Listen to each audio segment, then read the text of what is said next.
our reality. We will listen to each other, learn from each other, and dream together. Here are the most important things you need to know about the conference. We have over 100 speakers over 5 days. Experts like Bill Brighton, the head of Ashoka, and the one who coined the term social entrepreneur, Padma Shri winner Sunita Krishnan, Amitabh Pandit, the CEO of Niti Aayog, and 100 more.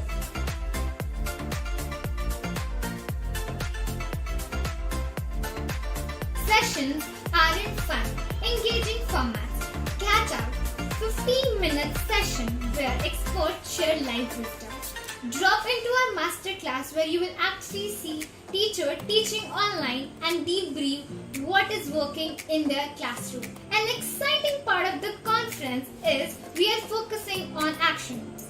We will launch white paper on child protection and more.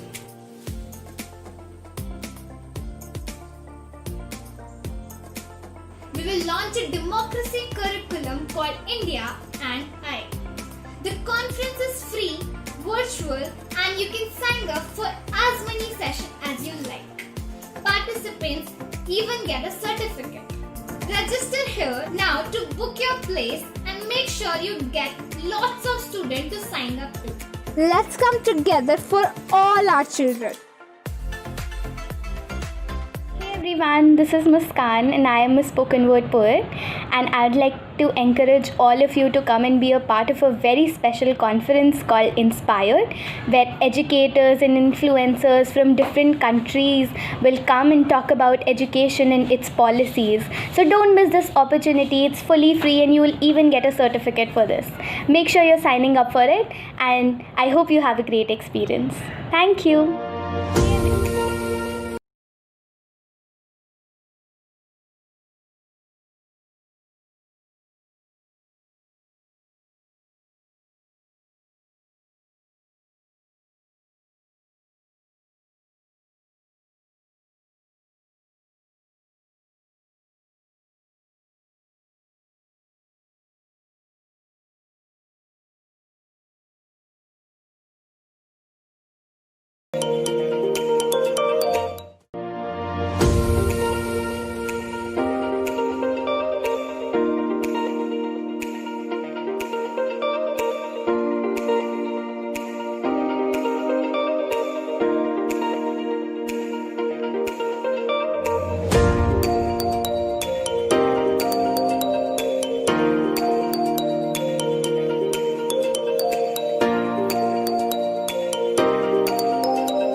Hello everyone. Welcome to day 2 inspirED. I hope you had a great morning listening to Dr. Shashi Tharoor's address. We are now moving to track sessions. The first session on our list, I am here to welcome Radhika Bharat Ram. She is the joint vice chairperson of the Sri Ram schools in Delhi. She leverages her active contribution in the education space by serving as a member of the board of SRF Foundation, lending her name and voice to the pertinent social causes. Radhika currently serves as the chairperson of the Indian Blind Sports Association and JPM Senior Secondary School for the Blind. She is also the joint secretary of the Blind Relief Association, a non-government organization working to empower visually impaired persons by imparting education and skill development training. Radhika is also a trustee of the Anant Aspin Center, India, and the co-chair of CII National Education Council. Additionally, Radhika has been a member of the steering committee of the CII Foundation Women Exemplar Program since 2014. Radhika is a firm believer and strong advocate of women's health and well-being. Her work with CAPED speaks to it. Cancer awareness, prevention, and early detection has been working in the area of awareness and creation of women-centric cancers. She has been an active member of this organization as well. There is really no end to the causes that Radhika has laid her voice to. We now welcome her to speak today.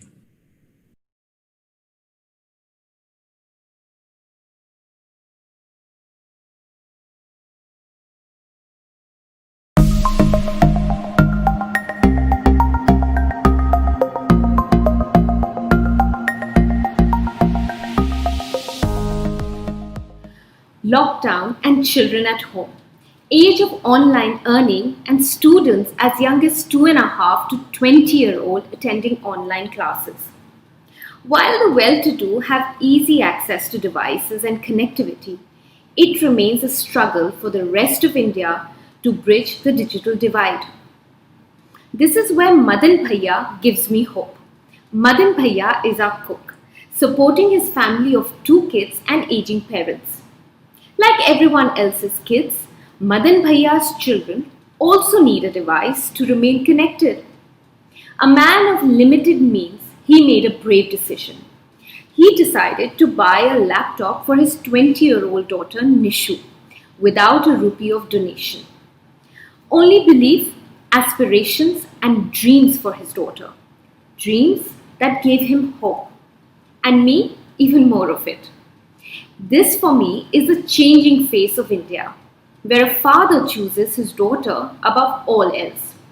I believe India is changing. The changing voice of the disabled child, the changing face of a girl child, the changing needs of a teacher, and the changing aspirations of a parent, and above all, the changing demands of students. Changes that are vital to recognize and accept, and that will help us revolutionize education and reshape how we as a society learn. Namaste and a very warm welcome to everyone. Education for me is understanding the difference between the wrongs and the rights. Success can be achieved when people have knowledge, skills and attitude. शिक्षा ऐसी हो जिसमें बालक अपने जीवन के मूल्यों को समझ सके, अपने समाज, अपने राष्ट्र और संपूर्ण विश्व को जान सके. Education is so much more than just learning from a book. शिक्षा हमें अनुशासन सिखाती है. समाज में सकारात्मक परिवर्तन लाना ही शिक्षा है. तालीम से हम अपने पैरों पर खड़े हो सकते हैं. Education according to me means freedom of choice and liberty of thoughts and privilege of voice. For me, education means a key to achieve our dreams. The teacher's role has to be about equipping children with the skills of creativity, critical thinking, communication, and collaboration, with an emphasis on emotional intelligence. The teachers of the future need to be avatars in forms of guides and mentors for their students. not all-knowing gurus providing them with information that they themselves can access on a click. Training of teachers in India is not based on imparting skills to the children. This means that we are not sure if teachers have this ability to help children develop skills for the future. Currently, they are trained to teach in a traditional manner. To add to that, training provided are same for all teachers. We forget that teaching is subjective and humanistic. Much like the students, we need to invest in teacher training, equipping them in skills that are important to be facilitator, to take students on path of independent learning. Culture of learning needs to be part of every school to enable students as well as teachers to thrive. If we don't invest in our teachers, how will they keep up with the changing demands of the children? Teaching is a dynamic space, not stagnant. So skills need to be polished and pruned. Questions such as, what will my student need 20 or 50 years from now? How can I help equip them with those skills? Can bring a shift and change in the classroom, school, and community.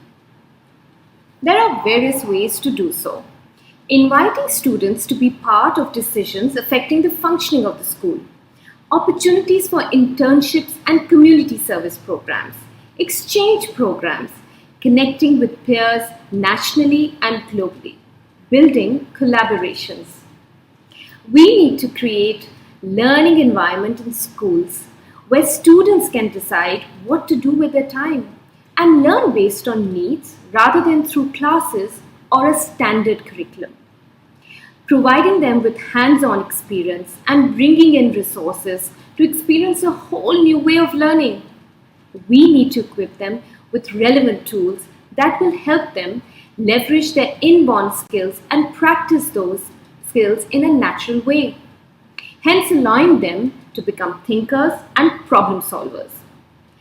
There is another massive paradox. While I'm propagating an education system where skills play an important role, unfortunately, colleges judge and admit students purely based on academic results. We need to look at other parts of the world where colleges admit students on factors other than just marks, such as aptitude tests, essays, portfolios, and other achievements. To make this dream a reality, to revolutionize education, the role of both T's is critical: teachers and technology. हमारे teachers ने WhatsApp बनाया जिससे हमारा number को add किया और हम WhatsApp पर ऑनलाइन पढ़ पा रहे हैं। टेक्नोलॉजी से हमें ये मदद मिलती है कि हम कुछ भी शिक्षा सामग्री के बारे में जानकारी हम गूगल पर सर्च करके प्राप्त कर सकते हैं। The COVID-19 pandemic has forced me to study from home. Education, technology and artificial intelligence has provided us a vital support. Corona काल की बात करें तो अध्यापक और विद्यार्थी को जोड़ने का सारा श्रेय ही टेक्नोलॉजी को जाता है। Technology, our lifeline in COVID times, will further get amplified post-COVID too. Simply adding technology to teaching such as PowerPoints is not adequate. Rather, innovation must benefit students. Strategically, we must provide them with web tools that demand problem solving, decision making, collaboration, and innovation. Earlier, the teacher was the center and caretaker of technology, creating content. However, she is now the facilitator, guiding her students towards activities that require discovery and creation using technology. Internet research and multimedia resources allow students to explore learning areas that further strengthen their 21st century skills. However, as we ponder over these lofty ideas, it's critical that each and every child in India has access to technology daily. Technology can be a game changer if it could become a means of education in rural India. Here, the role of government to provide infrastructure in terms of devices and connectivity is critical. Taking advantage of EdTech opportunities will require deep collaboration between government, private sector, and NGOs. The need for effective and low-cost EdTech solutions are the need of the hour. It is also about the vision and determination to integrate technology and education at a countrywide level.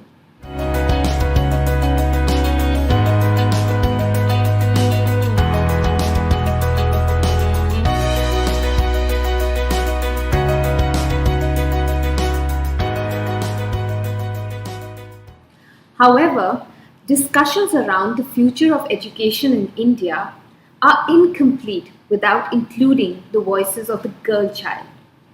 I am reminded of Madan Bhaiya again.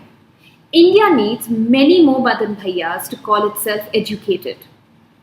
Even with strenuous push from the government and major campaigns having been carried out, India has more than 45 lakh girls under 15 years of age who are married with children. Why are these girls not in school? If they are educated, there is no doubt that India will progress too. It is unfortunate when parents consider it a waste to invest in their daughter's education.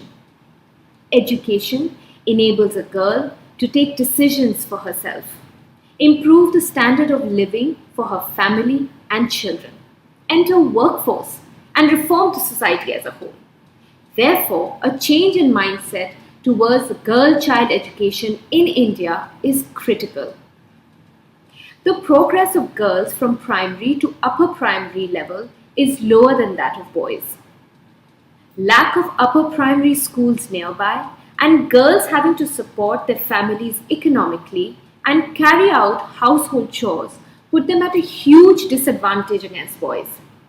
Basic elementary education facilities need to be set up in all rural areas. Village panchayat, government and organizations with CSR funding should join hands to equip schools with proper infrastructure that encourages girls to go to school. Monetary incentive, scholarship and possibly a reservation for the girl child within the RTE 25% reservation further needs to be marked off.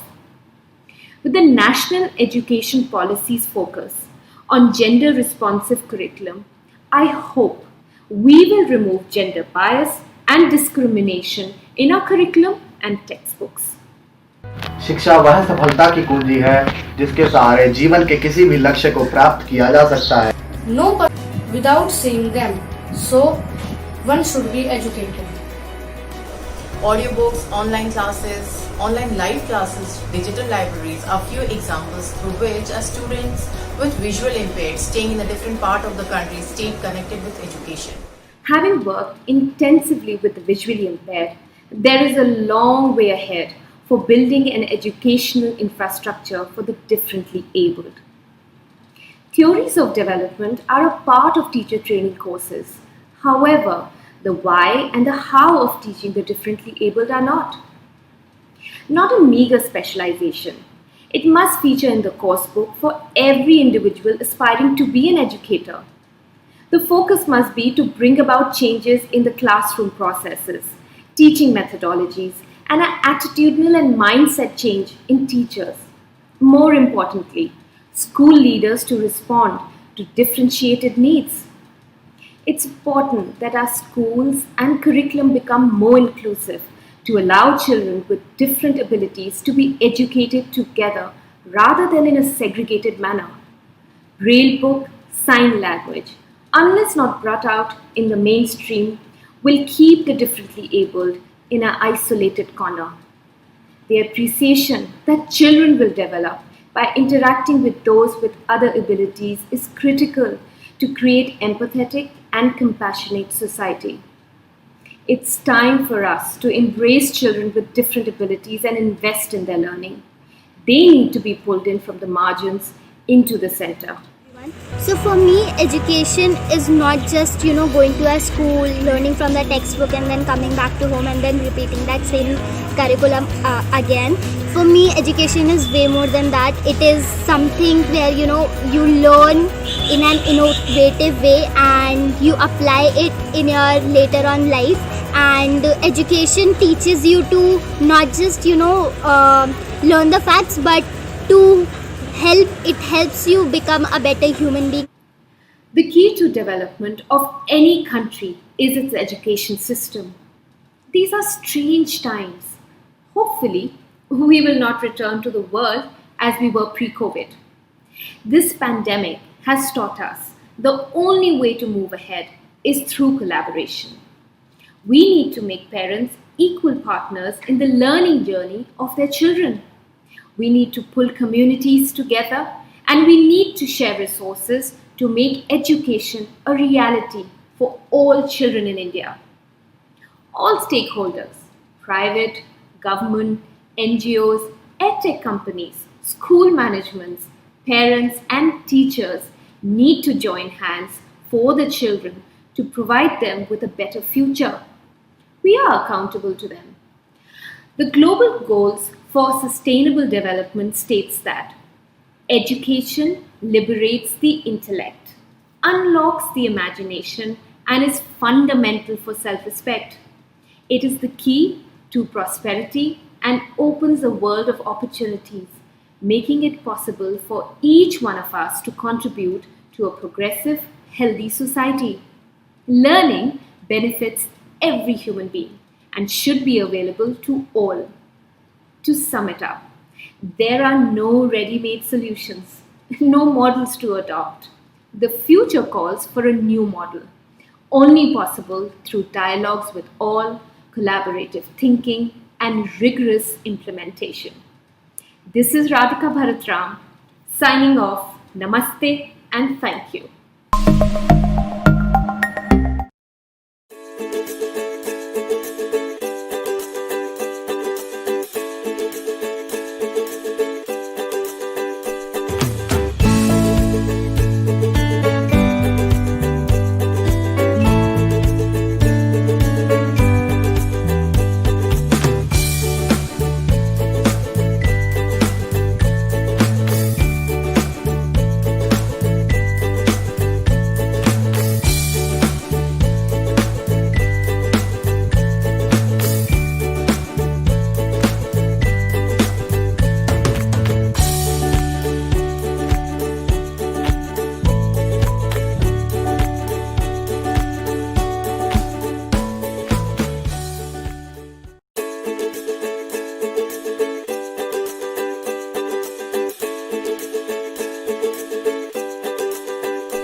Everyone, welcome back from the break. Hope you're having a great day too. It's about to get even better.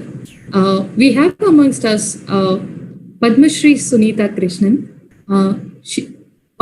one of India's most passionate human rights activist who has committed her life to end sex slavery globally.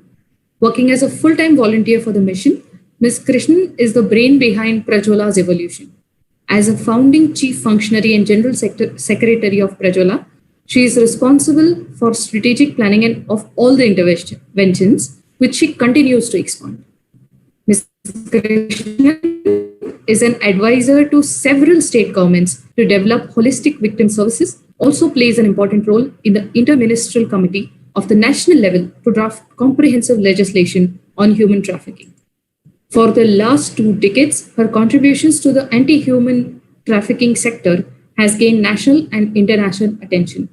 She was honored with the 4th highest civilian award, Padma Shri, in the year 2016. Ms. Krishnan was also declared Talbot Global Leader for the year 2016. Welcome, ma'am. Over to you. We are so honored to have you here. Over to you. Thank you, Mansi. Namaskar to everybody. I'm so So thrilled to be part of inspirED 2020, and I'm constantly in awe of the wonderful work done by Teach for India. And Shaheen, love you so much for what you do and what you give to the world. Education is a game changer, and you are part of that path-breaking intervention. Courage as a skill for 21st century. Nelson Mandela once said, "Courage is not the absence of fear, but the ability to conquer it." How do we go about conquering our own fears? Fear for life, fear about failure, fear about disappointment, fear of the unknown, fear of rejection, fear of dishonor, fear of shame, fear of retribution, fear of uncertainty, fear of loss, fear for life, and everything and more. How do we overcome that fear and build the skill called as courage? What I can share with you is how did I do what I do, fighting an organized crime, which is the third largest organized crime in the world, which enslaves millions and millions of women and children across the world. Over 125 countries have this problem. It's a $1 billion industry, so I'm fighting a huge mafia. So at one end is an organized crime, a mafia, and the whole criminal syndicate. At another end is a systemic oppression of our own thoughts and minds that is gathered from centuries onwards, which believes that the body of a woman or a girl is meant to satisfy the desires of men. Or at another end, the very systemic perceptions, prejudices that makes you believe that a person once exploited in these forms of exploitation such as prostitution and sexual exploitation, they don't deserve to come back to the mainstream society. I stand at that point, and that is the world that I deal with on a regular basis. So what is it that helps me overcome my own fears, my own fears, which are my own, ghosts that I carry, and evolve my courage as my skill to deal and confront my day-to-day reality? I think what I would share with you is around 5 things which has helped me. The first one is a clarity in your conviction. What are you believing? Why are you believing? And why did you arrive at that belief system? A clarity in conviction is perhaps one of the key things in overcoming your fear. And to build a clarity in conviction, there are 3 elements that I require. One is our ability to do a SWOT of our own selves every other day in our lives. For me, it has been like in my DNA to understand what are my strengths, what are my weaknesses, what are the opportunities around me, and what are the threats before me. Now, this kind of an exercise, which I have been doing from a very, very early age, helped me in a kind of a mental preparedness, which I would call it as inner engineering. You are actually understanding yourself. What is it that you can hype up, spike up the strengths that you have. What you need to pull back your weaknesses. And at the same time, you are aware, mindfully aware of the opportunities in front of you, and also very clear that these are the threats. So this mental preparedness prepares you for what is going to come forward, and that gives you a certain amount of certainty of your action. This has to be combined with a sound, validated understanding of what is that you're confronting in front of you. So in my case, it was, a whole mafia. How do they operate? What is their modus operandi? How do they do it? Where is it that I can penetrate into? What is it that I can do to break their impunity? What is it that I can do to create that will provide kind of a healing space, a therapeutic space, a space for recovery of those who have already been into it? So understanding what comes in front of you is something very, very important. And the understanding has to be validated, because when I use the word validated, it means that you have to see it from all perspectives, all angles, to understand, okay, here is the mafia, is the criminal syndicate, and here are the people who are affected by this crime and who are actually victims of this crime. So what do we need to do and understand what the criminals are about? Because you can't be naive to get into that space. Neither you can be naively dealing with human beings who have gone through, what a person has gone through. And I work on the issue of sex trafficking, and for one to understand what is it, how does a person behave,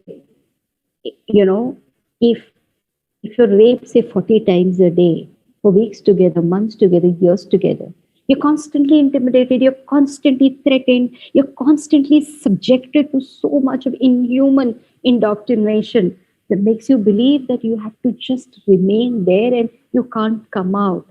The world outside also tells you the same kind of stories.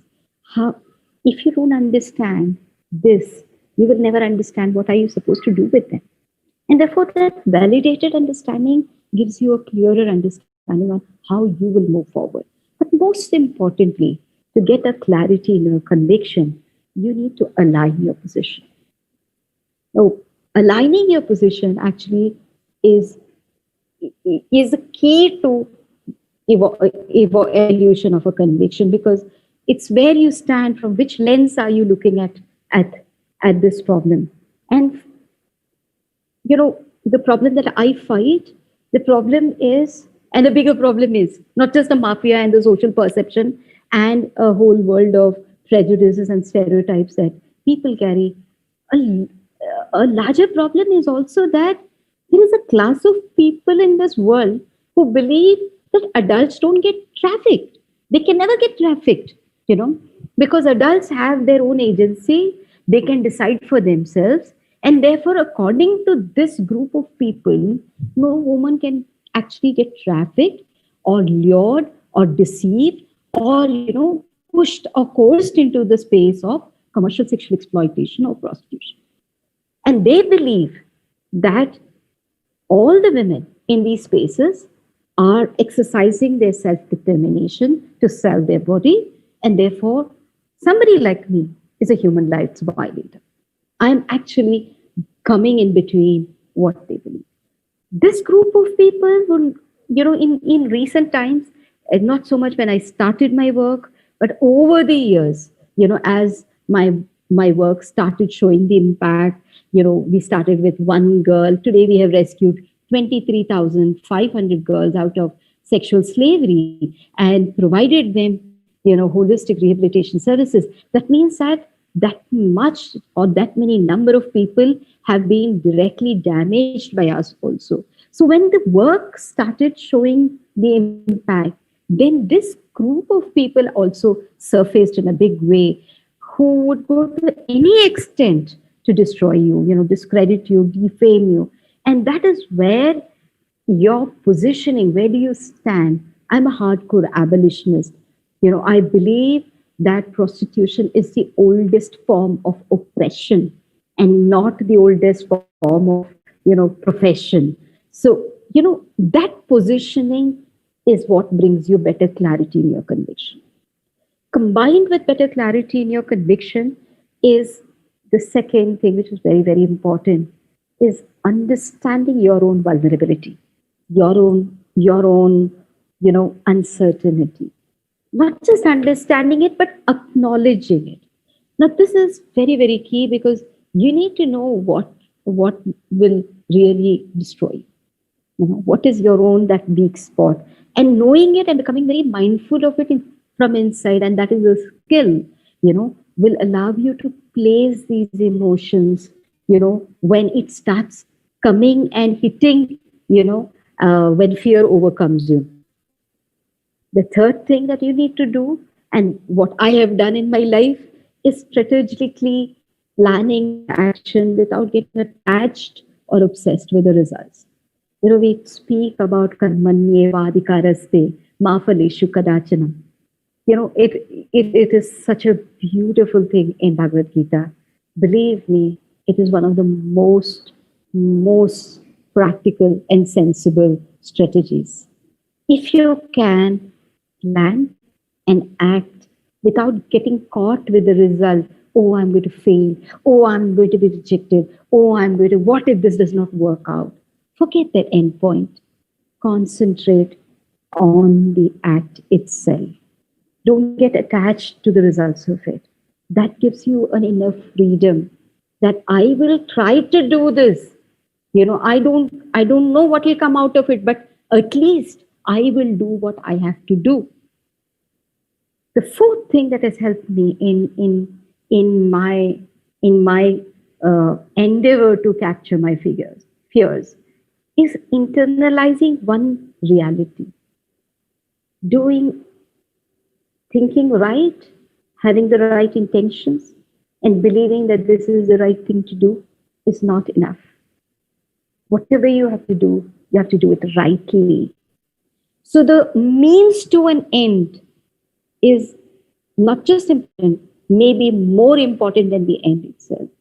And that is something so critical, because so long as you know that what you are doing, you're doing it in the right way, and that is the just way of doing things, that gives you a certain kind of inner assurance, inner confidence in what you're doing, because you know that you are doing the right thing. And that is sometimes so key, because the world around you is telling you that no, don't do that. This is really bad. Why are you trying? There's one woman who, in a public domain, a very, very educated woman in a public domain, got up and started blasting the life out of me. A very educated woman, a big socialite, big time socialite. And she said, why do you rehabilitate so many women and children? If all these girls and women are rehabilitated, what will happen to my own daughters? They will get raped on the street. So here is a person who believes that a class of women and children have to be placed in brothels, and they have to be there so that her daughter is safe. This is the kind of mindsets I deal with. And these mindsets would constantly tell, you're not doing it right. This is not the way to do it. No, you leave this off.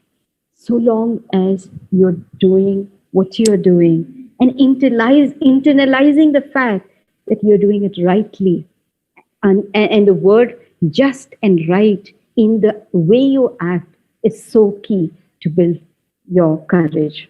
And finally, what has helped me the most, I fight against a mafia. There have been 17 attacks on my life, and I know sooner or later, there will come a time when the way I am destroying and damaging the worlds of several people will actually come back to me. One of the greatest things that has helped me in doing what I'm doing is my understanding that I am not immortal. But what I do, the legacy I leave is definitely going to be immortal. And therefore, understanding that you will die anyway, this way or that way, either the mafia will kill you or by your natural death, you're going to die. So why fear in getting into a brothel or getting into a place where the criminal syndicates operate to remove a child just because you fear that you may lose your life? Anyway, you have to lose your life. Understand it. But also understand that when you do certain things and you do it in a way that leaves the right kind of footprints, you are actually leaving a legacy that is immortal. This has been my journey of building courage as a skill in my life, and I believe that all of us are very courageous souls. Whether we have the ability to conquer our fears is left to us. You can't buy it from anywhere. You can't go and acquire it from anywhere. You have to work with your own self to, tone it, build it. But you have to be the one who have to take that first step. Nobody can do that for you. Nobody can push you and make you courageous. You have to build it for yourself. And believe me, all of us have the ability of doing it, big or small. Whichever class of society we come from, literate, illiterate, each one of us had our own ability to do it. All that we require is, are we willing to give ourselves a chance? Thank you so much. Thank you so much for that amazing talk, ma'am. Learning about courage from you directly is something that our participants are heavily appreciating on the YouTube as well. Thank you so much for your entire talk, for sharing your life lessons here. I think my biggest takeaway from this session is, if there has to be courage in your life, A, you accept the mortality that your life brings with it, and B, it can only be done with you. Nobody else can help you build it. I hope our participants are taking away a lot more as well. Thank you so much. I've been on time, Mansi. Sorry? I hope I have spoken within the time limit and I've not exceeded my limit. No, we are perfectly in time, ma'am. Thank you so much for taking the time out and sharing all of this wisdom with our participants. Thank you.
conference called inspirED.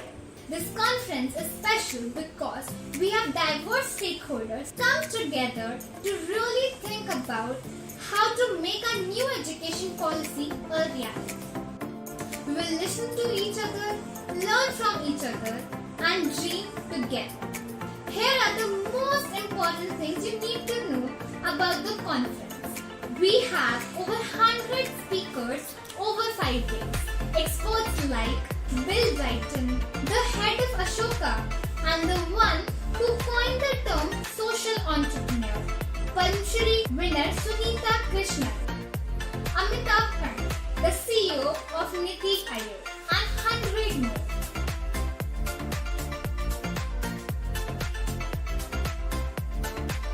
Sessions are in fun, engaging formats. Catch out 15-minute session where experts share live wisdom. Drop into our masterclass where you will actually see teacher teaching online and debrief what is working in their classroom. An exciting part of the conference is we are focusing on action. We will launch white paper on child protection and more.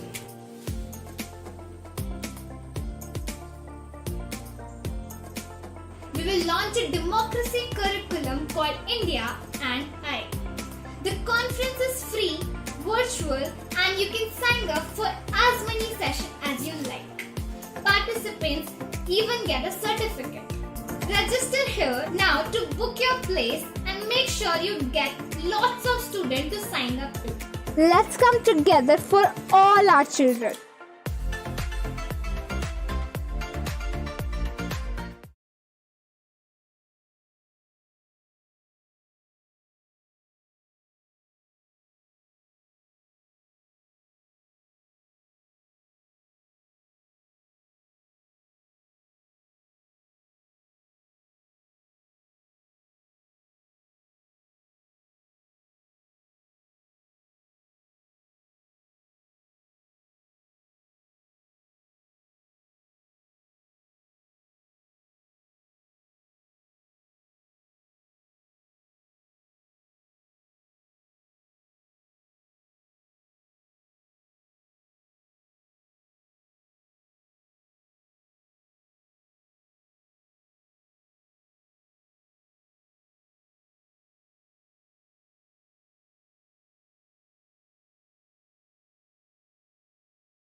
When should I start?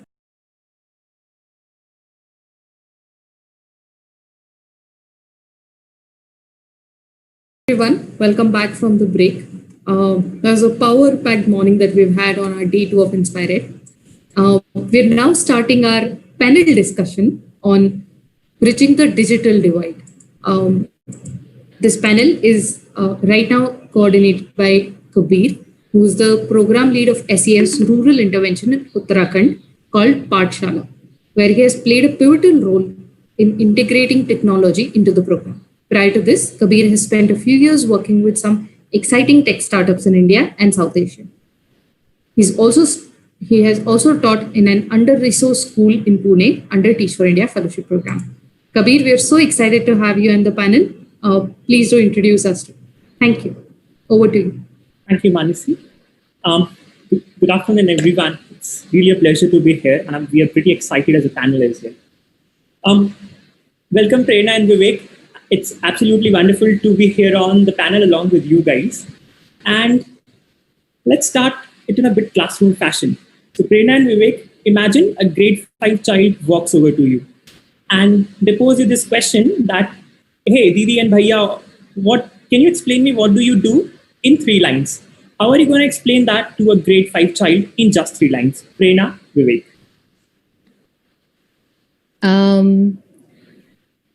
I think I would probably just talk to the child and tell the child that, I make sure that you learn what you want to learn and the way you want to learn it in.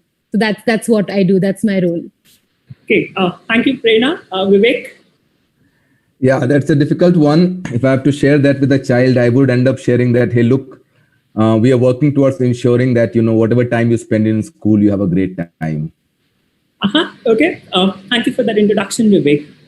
So guys, we have Vivek, who is a co-founder founder of Shamtalya, and Prerna. Prerna is currently working with Simple Education Foundation in capacity as a school leader.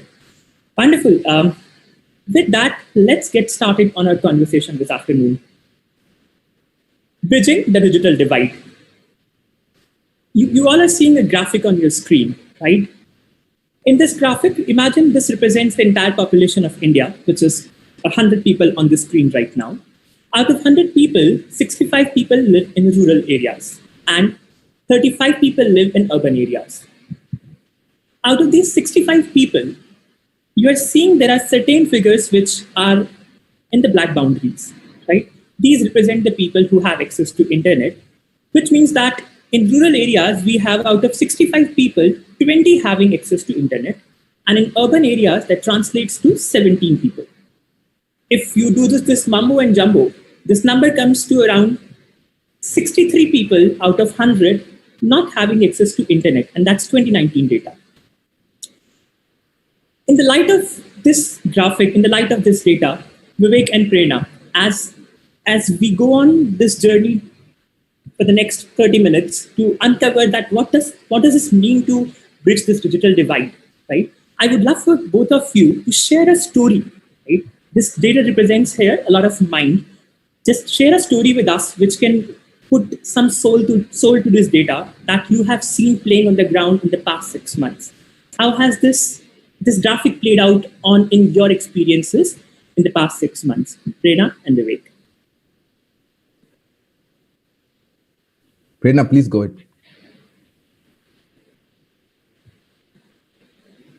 Yes, thank you. Thank you, Kabir, for the question. And so this, looking at the graph, I think it makes me think of 2 different stories.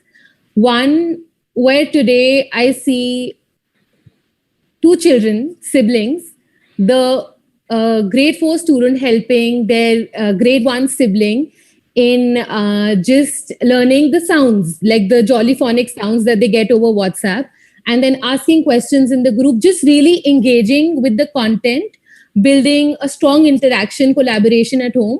That's one part of the story and narrative that I see, where children with access to internet, whichever be the medium, be it Zoom or WhatsApp, are really trying to make the most of it, are helping each other out, asking questions, just doing so many things and getting a lot of feedback, personalized feedback through it.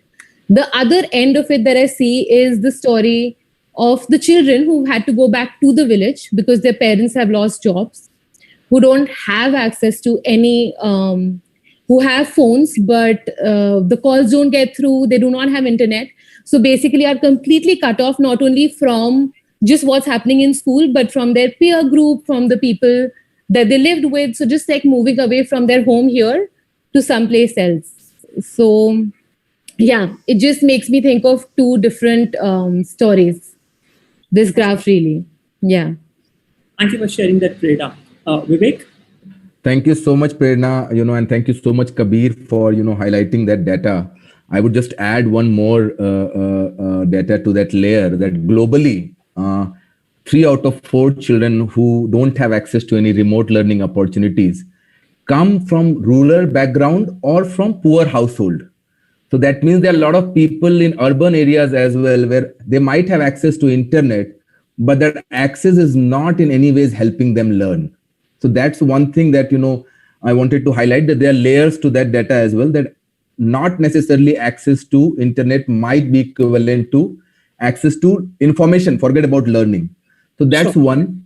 The story, or rather than, the instances that I've seen, because our work primarily is focused in rural and tribal areas, that, less than 20% even people have access to devices. So that's really cuts off them from any kind of, forget about learning, but information, something that I've also been, quite questioning, that information poverty is massive. And obviously that leads to next level of learning poverty that we are seeing across. And the areas that we work, Kabir has a population of close to 500,000 people, and they serve more than 50,000 children.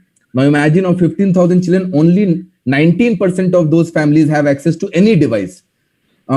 So I think that really kind of creates a huge amount of, tension, anxiety, and also leaves children, completely confused. And what I'm really worried with the story, that I hope that doesn't become a reality, Kabir, is that hope children does not fall out of love for learning during this pandemic.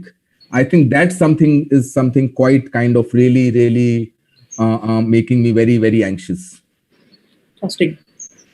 And Vivek, I know that you have been working in this tribal area of Rajasthan. Vivek, would you like to add, it would be wonderful for the people listening us as well, that if you can paint like the story of one of the families and the sort of challenges that they have gone through because of this digital divide, right? Because numbers as they are, they have like a head aspect, but help us bring some soul to this aspect of what the life has been, especially from the lens of a digital education for these children. So in one sentence, Kabir, thank you for asking. It doesn't exist, because, I'm sure you have been working in rural areas as well, and you will kind of resonate that the priorities are so different. I think we all primarily agree that, parents really care for their child. And my experience working in rural areas has been that they are the one who care a lot more for their child, because they really value education. And when they stop seeing a value of education in day-to-day life, then they pull their children out of school, which is not the case in, let's say, urban or middle class families, because they see education as a hack, which is still not the case in rural areas. So post-pandemic, what has happened, Kabir, that, there has been, as I said, lack of information. So there was no idea what's happening. They have lost their jobs. So a lot of people had to come back to their families. Not all farmers have a land where they can, do farming. So that really creates a situation for them where they're really struggling for day-to-day survival. In such case, no matter how much they are interested in their child's learning, it just doesn't become a priority. And also, if you see the rural context, there are families living in 1 or 2 houses with, I think, at least 4 to 5 children. So there are a lot more other things which takes precedence, like food, ensuring now they are looking for opportunities, maybe in the farm, or, again, trying to with unlock, moving to nearby places. That leaves children, with kind of, no opportunity to also engage with them. In fact, what we have seen, Kabir and Prerna, that a lot more parents are reaching out to civil society organizations to conduct classes online, because now younger children in some ways are become a liability, because there was that period of time where they used to go to school, so they can go to field. So adult children still kind of, support their parents in their livelihood. The younger children in somehow right now are in a situation where they have no access to caregiving. And that creates, that adds to this kind of level of crisis, which seems to be very invisible, but just puts a lot of mental pressure on parents and of all children who are going through this, but might not have that kind of voice, because they are feeling, but they might not have that kind of articulation. And that makes situation a lot more complex than what it seems from outside. Thank you for adding multiple layers to it, Vivek. Definitely, I think that's what we're exploring right now is the first layer. And as I have seen it unfolding around, as you share with us, I think you see far-reaching out repercussions of that. Prerna, building upon that, Vivek shared a scenario here that, and I've seen similar situation happening in Bular as well, like the place in Uttarakhand where currently I am working out of. Even the families who have managed to have a phone somehow, right? Yeah. For example, right now, as I talk to you, right across my window is a village called Khagilya. There's a family over there, the family of three, the three children are there, and there's a single phone, right? Have you seen, apart from even in these 35 people or say 37 people we are saying who have access to internet, have you seen these sort of issues coming up in urban areas as well in your experience in working with Delhi? Yes. I think absolutely. I agree completely with what Vivek was saying and what you've mentioned, Kabir, because even here, right now, what parents are having to do, since most of our families are daily wage laborers, right? So that means that they have to work, even to have one meal in a day, they need some income. They live in such small houses, yet they have to continue to pay massive amount of rent, right? That burden doesn't go away. So what we're seeing right now is even if there is a phone, but the parent is out working full day, when does the child really work? When do they get access to that phone?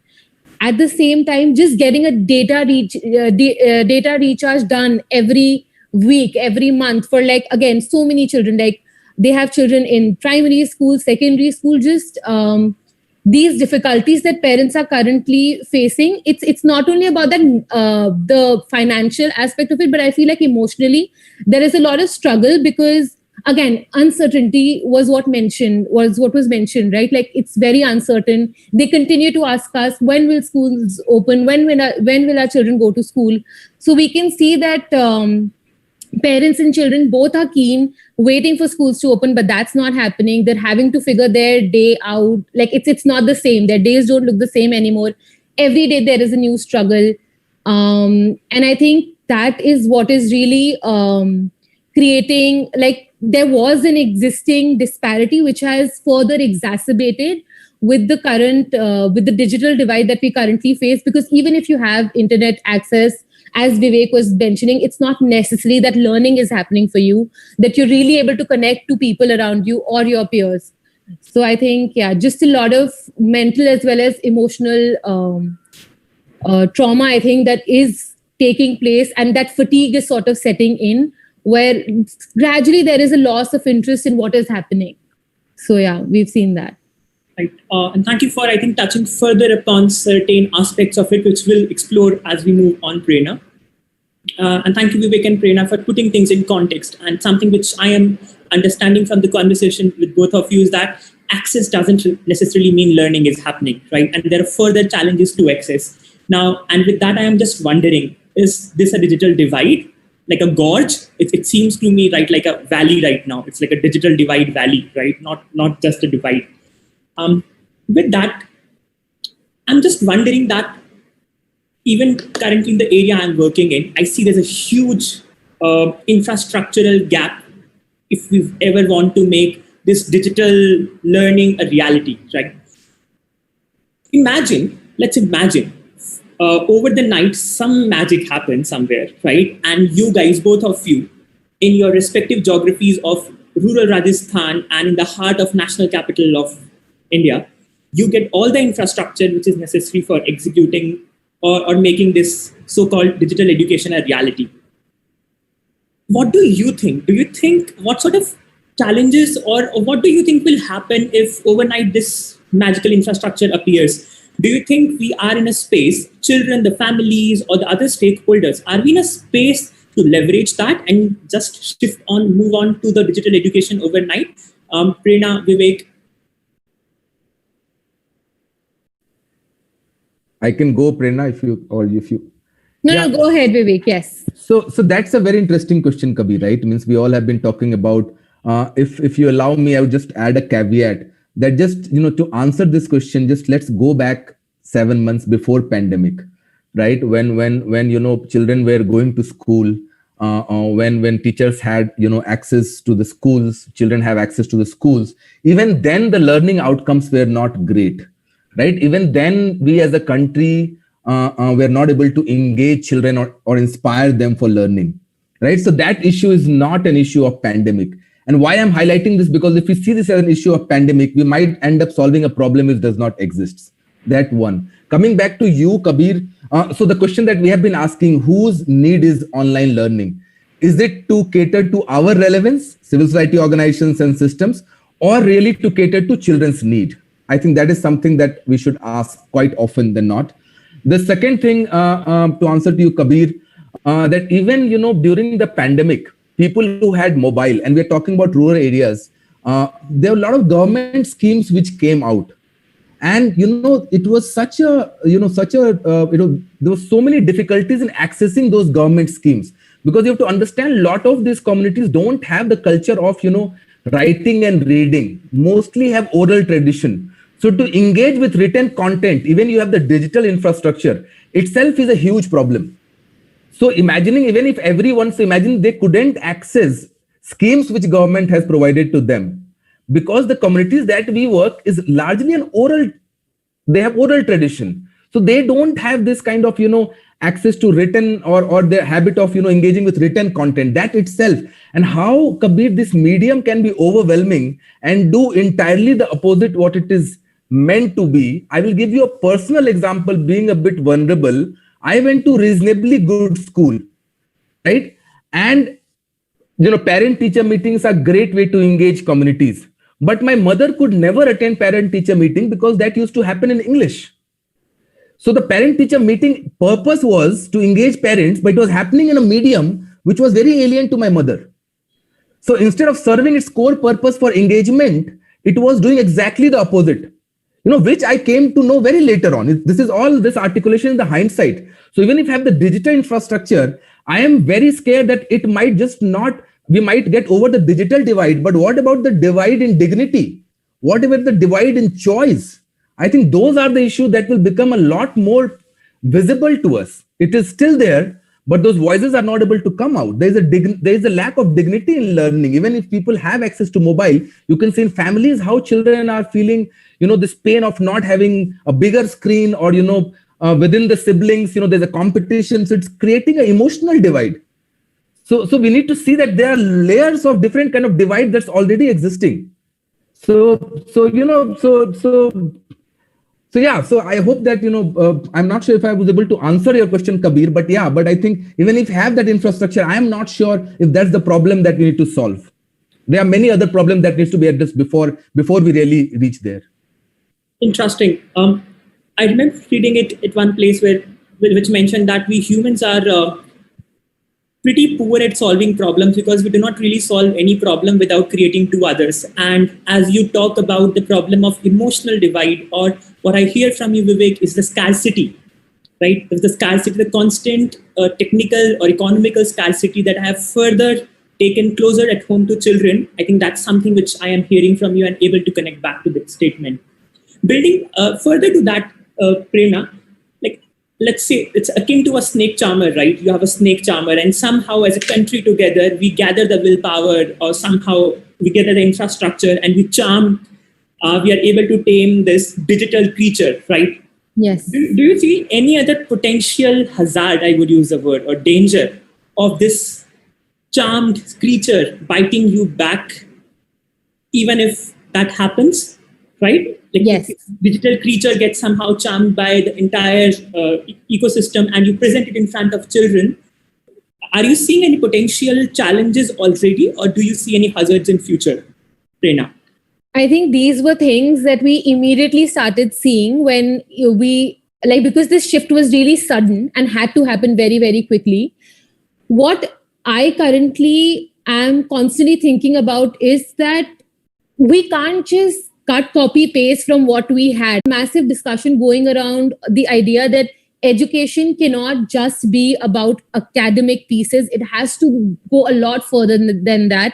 It has to really deeply build things like empathy, critical thinking, creativity, problem solving that you just mentioned that we're so poor at, because, there is this quick fix solutions that we're trying to do. Okay, just immediately copy this content and send it over WhatsApp.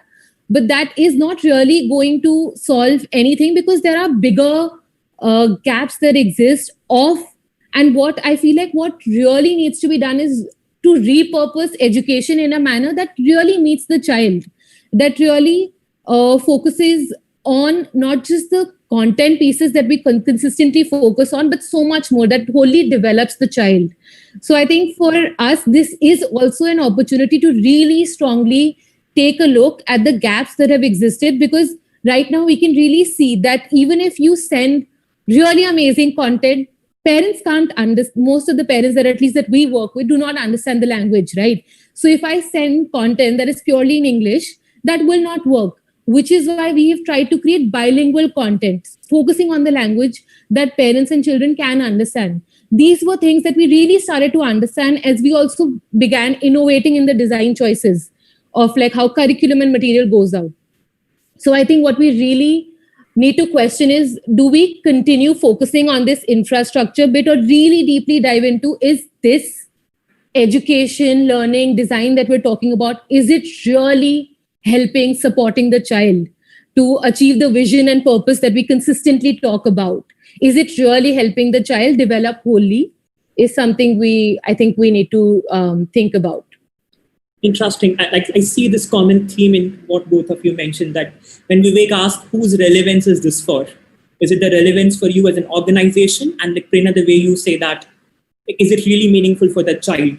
And on that note, Prerna and Vivek, and this is something which personally worries me from what I am observing around in my space, that even the children who have managed somehow in this rural area and back in the urban areas to have access to those screens, right? Classroom is always a quite controlled space, if I can say that way, right? As a teacher, as an instructor, facilitator, you have choices and control over certain situations, right? While I see internet is like this big shopping mall, right? Where you just send in children, you don't really have control over which shop they are going to enter into. Right. And like there are a whole lot of issues of addiction, screen time. How Prerna, or Prerna especially, because some of the children that you have been working have had access to the devices, a few of them. What has been your experience on that front? And Vivek, if you can add on to that as well.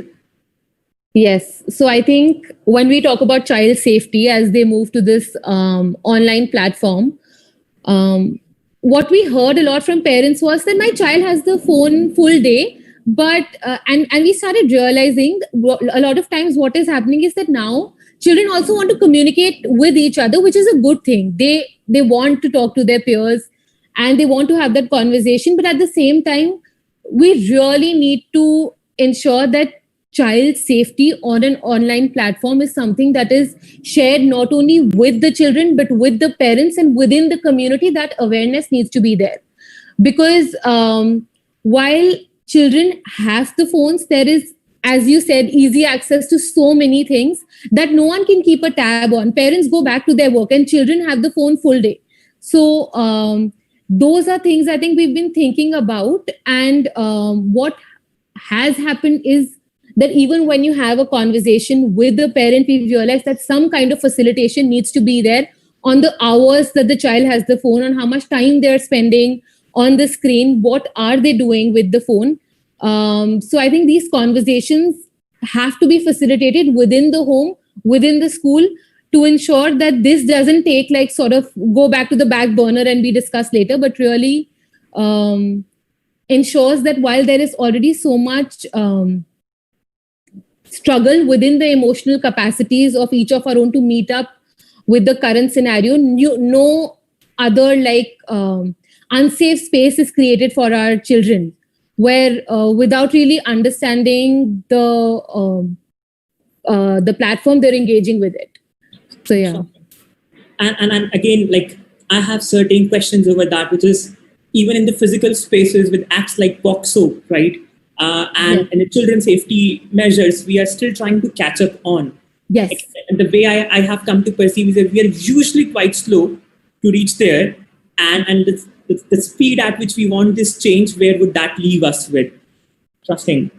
So Vivek and Prerna, you have mentioned a host of challenges that you guys have come across in your work, right from like not just simply not having access to device, right? Having these access not translating into learning, right? Even in those cases where you have access, all these problems, this entire Pandora box of issues opening up, right? Which we are not even thinking about maybe in this race to digital divide. What do you solve for this? How do you work for this? What do? You leave children not learning? Or what sort of innovations have you two seen which have sort of come up, propped up in the last 6 months in rural and urban areas to sort of work around or work towards these challenges? Vivek. Thank you so much. I think, Kabir and Prerna, I don't know how much of this you will agree to, is that education is the only, if I may call for this conversation, product where the least feedback we take from our customer. And I'm using just for the sake of conversation too. So children are the ultimate partners in this whole process, right? But the least kind of feedback we take from them. And that is the key, especially when you're working in areas which don't have access. What we did, I can share, is went back and asked them what is that they need, and asking them what are their emergent needs. Because, something that I've always read, if you value someone's need, they will value back what you need from them. That's the kind of, very fundamental, key for behavioral change. So we asked them, and what we realized very early on, that what they were missing is their friends, that kind of connection, trust. And it was very important to kind of really create some platform or space where they can listen to their friends. They were also missing entertainment, right? Because in villages, there's a lot of entertainment that happens, which doesn't require a screen, like sangats, local people meeting, there's a lot of folk song. So kind of when we heard them and realized that this is what they're missing and how this can be accessible to them in ways which is not intimidating, we started kind of creating audio sessions. And we started creating audio sessions, again, kind of being conscious that we just can't replicate the content which is existing. They have to be mapped with the outcome, but it has to be in a way which is contextual. So we created this kind of fictional, village called Somdhani, and these 4 characters of Salma, Bhuri, Bhola, and Bhiku. And then we took them on a journey of next 6-7 months. So that kind of created relatability. The audio created contextuality, and it allowed family and members to come and learn in a circle. What it also did, that it was not intimidating. You don't have to look at screen and imagine. You can have your own story. It did not, required certain tools to be navigated. So it did not make you very anxious. So it was very kind of, easy to navigate. And a lot more children were coming together, obviously maintaining social distancing. And if you look at the hamlets or Fala, they are quite close to each other, right? So 2-3 families anyways live together. So that kind of allowed us to connect to not only, them as an individual, at the same time ensure that they are connected to their learning. So they are not forgetting what they have learned. That's the biggest challenge, to retain. Because they realized a lot of children who were able to read and write, they were going one step back, who were able to talk in a different language apart from their mother tongue. They were kind of, not very proficient in that. So the entire idea of bringing and integrating well-being and learning together and not seeing as 2 different fragments was the kind of step forward. And we were able to do this without the need of internet, because we partnered with the community radios, and places where we didn't have radio, we worked with local communities, and we provided them with speakers which had preloaded content.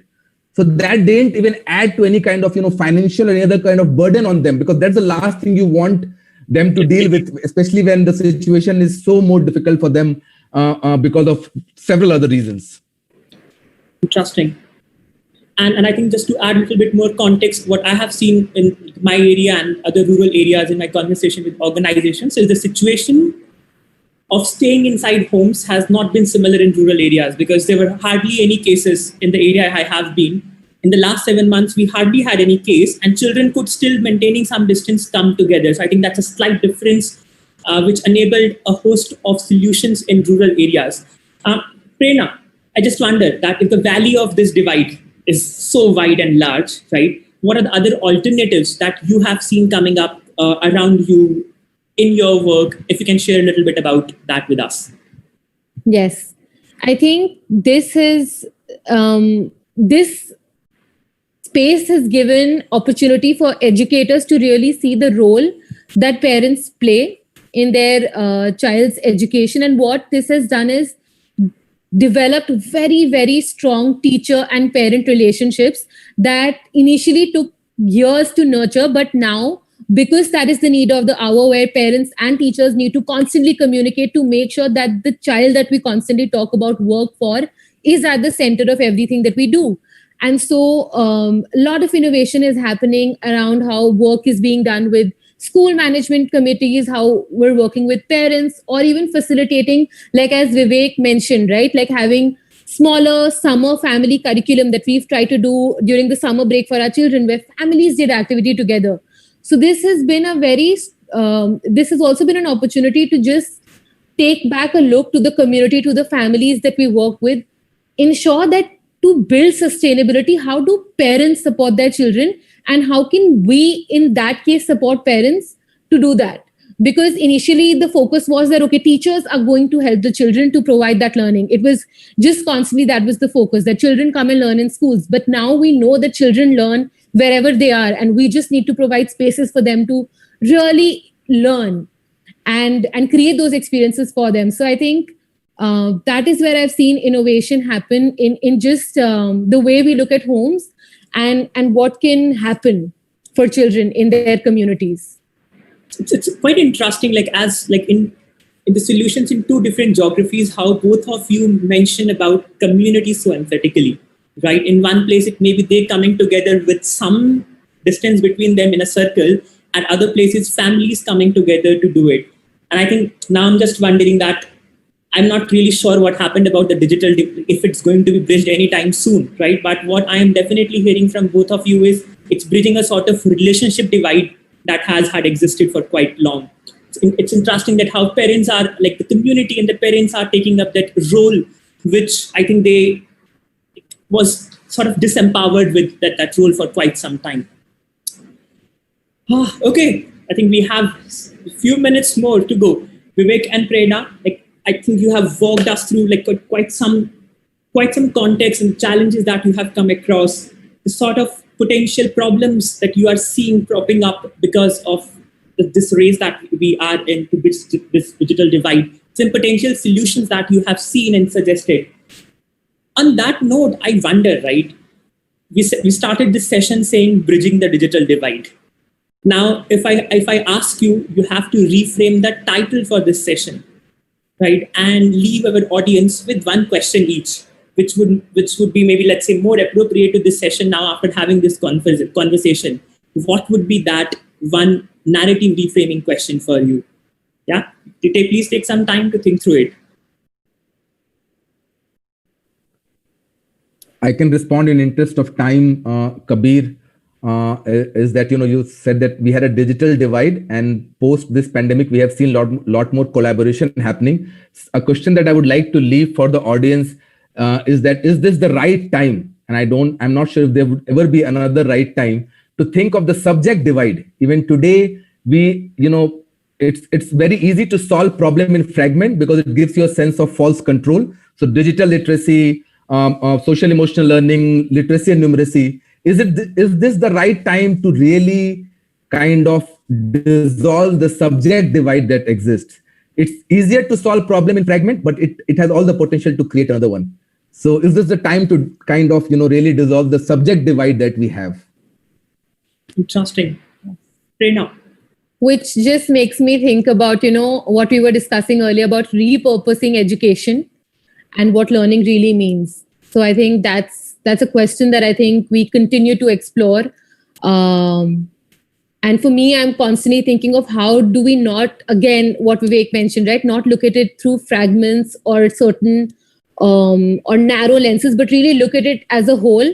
Again, constantly going back to the learner, to the children that we talk about, and focusing on them and not just satisfying our own ideas of what we think redesign means, but what really learning means for our children. What kind of learning do they want, and how do we repurpose according to that? Great. Thank you so much, Vivek and Prerna, for sharing for sharing your time and sharing your wonderful views and perspectives.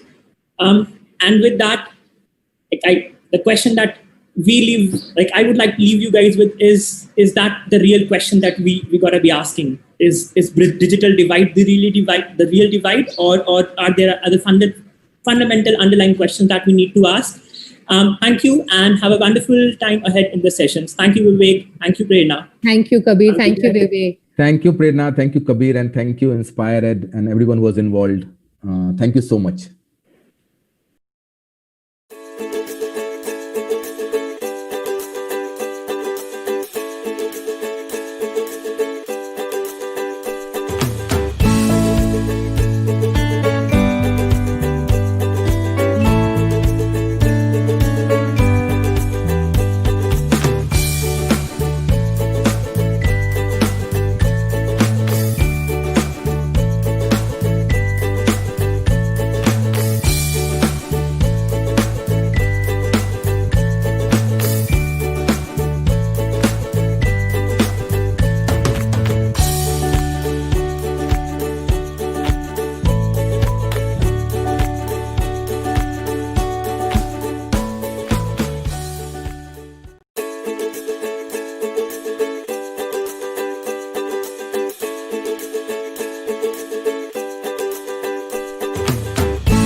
Welcome back from that exciting panel. We are now going to watch a live masterclass. Just to remind our audience, the structure of this masterclass is basically out of the 45 minutes, we'll see Akash sir teach for 30 minutes. Akash sir is an educator who works at Care School, Hyderabad. He was a 2017 Teach for India Fellow. He also worked at the Kanja Foundation. He holds a master's degree in telecommunication systems from Blekinge Institute of Technology, Sweden. Akash is very passionate about teaching. We're so glad to have Akash here. Post his teaching, Alpana, who's a training and impact director at Teach for India, will ask him questions about his class, which also we call debrief. So we will see them discuss how their class went and what are some things that what are some ideas that they can exchange. Yeah. Without delaying the class any longer, Akash, thank you so much for coming and doing this for us. Hi kids, thank you so much for coming here. Welcome to inspirED. Over to you. Thank you so much, Mansi. All right. Welcome everyone, students. Very quickly, I'm going to share this presentation, right? Just to kickstart our day, what I would love each one of you to do is very quickly, either in your chat box, I want each one of you to share one gratitude with the class. Yeah. If anyone wants to share by unmuting yourself, you can raise your hand as well. All right. Even I'm going to start sharing in my chat box. Would request each one of you to do the same.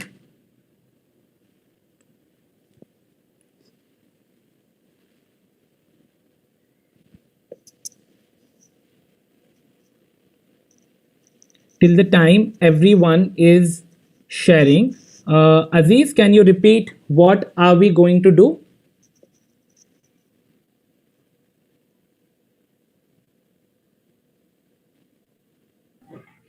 We will be giving gratitude. Awesome. Thank you, Aziz. Sana has already raised her hand. Yes, Sana.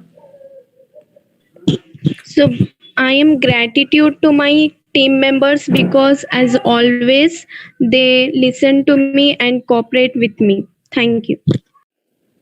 Thank you so much, Sana. Hajra is sharing his gratitude to me. That's lovely, Hajra, for this opportunity. Yes, Safura. Yeah, I'm gratitude to a dog near at my place because late early in the morning I saw that, and the other puppy was also sad. It was just sitting beside, but he was not able to eat. But that dog actually gave him that food. So I'm like, yeah, like there is humanity. Really gratitude to the dog who actually fed the other dog. Wow, that's awesome. Thank you so much, Safura. Guys, we have 1 minute, okay? Would request each one of you to share quickly. Hajra is gratitude to her friends. Karishma is gratitude to teachers for helping. Yusuf is gratitude to all the didis and bhaiyas, right? Thank you so much, Yusuf. Aisha is again to the teachers. Very awesome, guys. I really appreciate what you have been typing. Yeah. Rehan is gratitude to each one of you in the class, right? Because they help, each one of you help each other in the classes. That's awesome. Amreen is sharing gratitude to her family, Mahin for all the teachers. All right, you can keep sharing. In the meantime, what I'm going to do is I'm going to share another screen, which is our class objective. Yeah, just give me a minute. Awesome.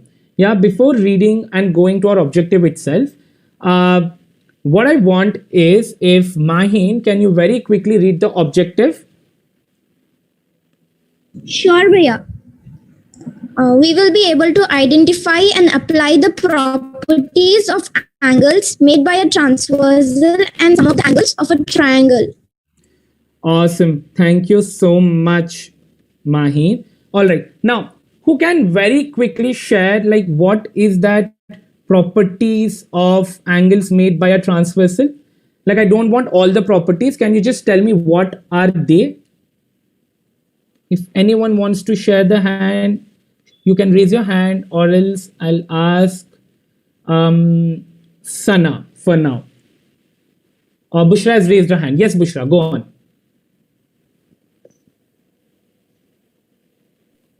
Alternate interior angle, alternate exterior angle, interior angle on same side, exterior angle on the same side. Awesome. And the corresponding angles. Very good. Like she very quickly shared all the angles which are made by a transversal. If all of you are clear with that all the angles made by a transversal, just type yes or no in the chat box, remaining people, if you're confident about all of them. I'm going to just give you 10 seconds to type your responses. Already 8 responses are there in the chat box. Awesome. Thank you. Each one of you a chance.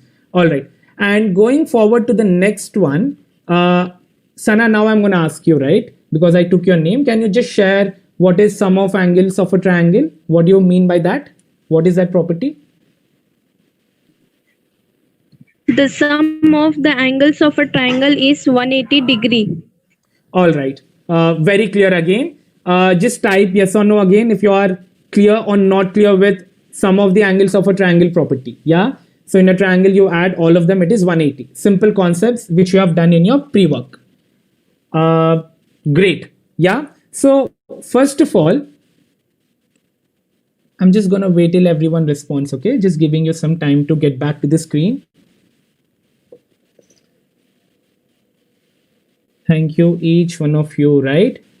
Thank you, Nazia, for sharing the gratitude as well. Yeah, very awesome, like for the online classes and the group members. Cool. So going to our class now. Okay? Now, so I was going through your pre-work, right? And what I found was there were few errors which were making. Yeah. Before that, what I want each one of you to do is, there are two lines, M and N, if you all are able to see the diagram. And what I want each one of you to tell me is what is the value of y. You can use the chat box to share your response. I'm going to give you 30 seconds of time to tell me the answer of y. I'm going to wait. Along with your solution, once you have written your solution, give a reason as well. Why do you think it is 70? Or why do you think if another answer as well? Yeah, I want the reason as well.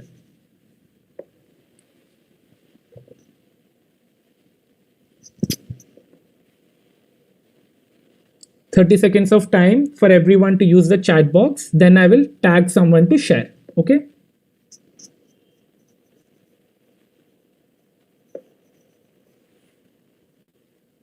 Thank you, Karishma, for sharing the reason as well. I'm not going to say whether she's right or wrong. I want each one of you to give your own solutions.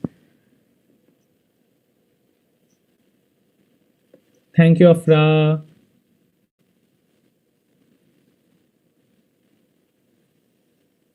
Fifteen more seconds, everyone.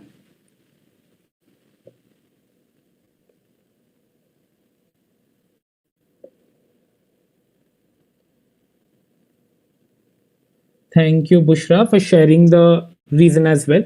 Very quickly, I'm going to ask Karishma, right? Like she was the first person to respond. Karishma, can you tell me why do you think y is equal to 70 degrees? Because they are alternate interior angles. Yeah. So do you think y and 100 are alternate interior angles, Karishma?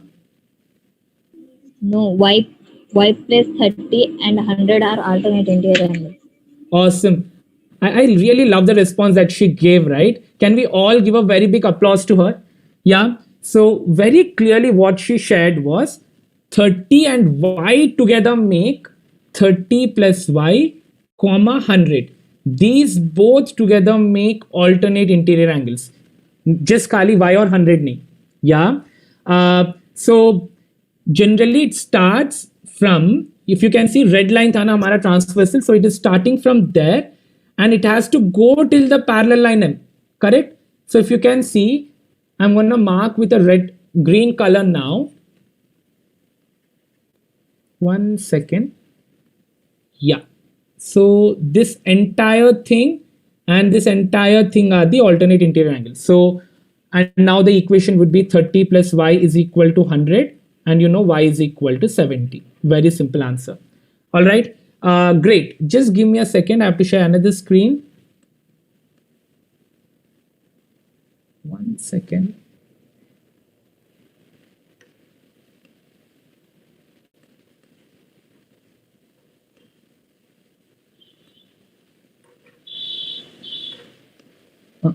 Here it is. All right. Can any one of you just respond in the chat box if you're able to see my screen? Yes or no, very quickly.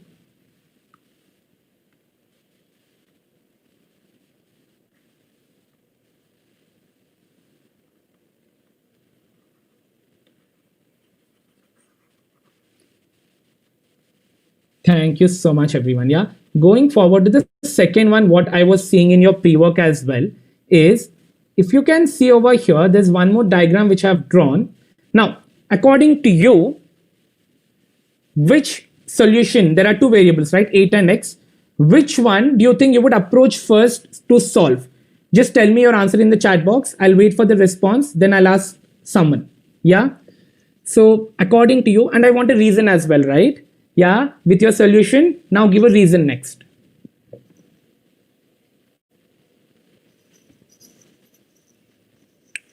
Most of you are saying X. I'm just going to wait for some time till the reasons come out.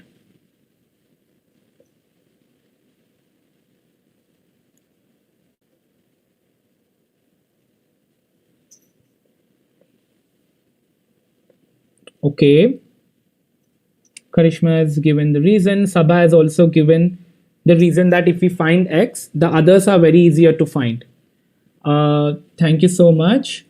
Afra is also telling all of them will be becoming 180 degrees. Safura has shared with me privately. She's sharing all of them are linear pair as well. Fantastic. What I would want is, can this time, Afra, can you share your response by unmuting yourself? Yes, Bhaiya. Go on. We can find out X first because it will become supplementary. So Afra, what is the equation that I will write to find out X? 40 plus 60 plus X is equals to 180 degree. Awesome. And from here, you can find out the X answer, which is 80 degrees. Yeah. You all know how to solve the equations. Yeah. Again, thank you so much, Afra, for coming out of mute very quickly and sharing with each other. All right. So thank you. So here is what I wanted to share with each one of you, right? So what I was finding out is, so always remember this part. Yeah. So whenever you're approaching any question, make sure you're finding out, searching for the linear pair. That is something I was missing from your pre-work, yeah, which you were doing. So search for linear pair. Jaise ki in this question, you can see single point and they are making a straight line. Yeah. So do that. And the next one is identify the transversal properly. Yeah. I'm very happy by seeing in the chat box, most of you identified it very well. But again, make sure you're not making any error over there and solve one variable at a time. Don't worry about it. All right. Before entering to the next one, which I want each one of you to do, since I got X as 80 degrees, right? What do you think is the value of A? Share your answer in the chat box along with the reason. Yeah. Share your answers in the chat box along with the reason.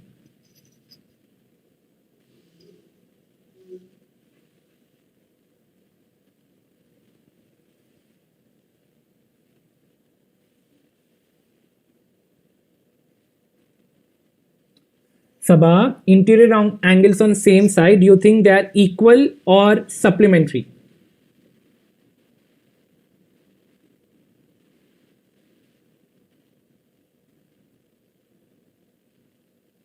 Same thing for Safura as well. Sana, yeah, Safura has already changed the solution. Thank you, Afra. Thank you, Maheen. Sana has shared with me privately saying it is 100. Yeah, thank you, Matt. It is 100 for sharing in a different way. All right. So again, so over here, when you're doing this, just observe this transversal, right? For the angle A ke liye, the green color one. I'm gonna, yeah. And then if you can see angle A, and these both will be alternate interior. Yeah, 60 plus 40. So I know A is equal to 60 plus 40, which is equal to 100. Let me say, Rehan, can you share the other way also? Answer for A, how much? Alternate interior angles, and what is the other reason that you can give, Rehan? For A to be 100? Thinking, sir. All right, Rehan is thinking. Is there anyone who wants to share the other reason? I'm just waiting. Sir, can I? Yes, sir, Rehan. Awesome. Go on. alternate interior angles on the same side. Rehan, X and A. very good. It is not alternate interior angles on same side. It is just interior angles on same side. All right. And they are supplementary. So obviously A would be 100 if you're doing that way. 180 minus 80 you do. Cool. If all of you are confident till this point, yeah, you're all confident of identifying the transversal and solving the angles properly. You're all able to confidently understand the linear pair. Just type yes or no. Yeah. And based on your responses, I'll go forward. Thank you, everyone, whoever is writing right. Cool. Just give me 10 seconds of time to erase everything. All right.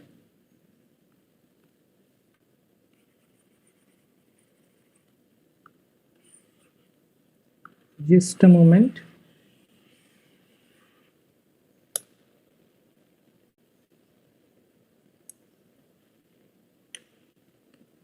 I'm sharing my screen again.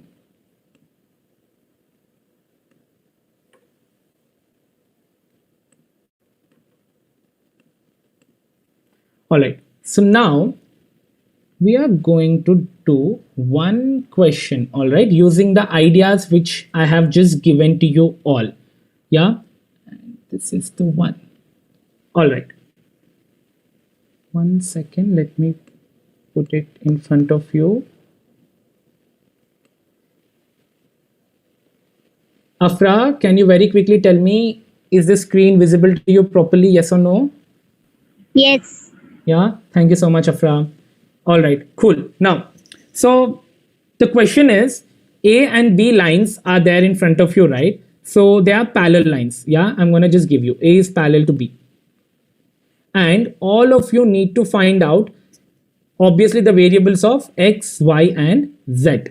Okay. And just remember, right, this part, don't forget this piece which we have just come up with. I'm going to keep it in front of you. All right. Now, how do you think which variable is the easier one to go forward and start our solution? Let me just check the chat box before tagging someone to speak. And if you're sharing that variable is easier to find out, share the answer as well. Yeah. And give a reason. I'm going to give you enough time, 30 seconds, right? 30 to 40 seconds.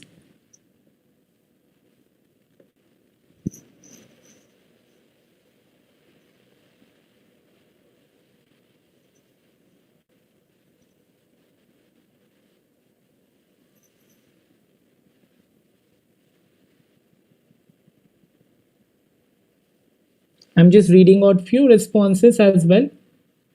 So people are telling each and everything is easier to find out. I want reason. Yeah, whenever you give a reason, then we know, right, whether it is true or not. Few responses which I'm getting is, one of you have shared Z and 120 are linear pair. Most of you are sharing that. Sabha has very specifically told X and Z should be found out first. Yeah. So Sabha, can you unmute yourself and tell me, why do you think X and Z are to be find out first?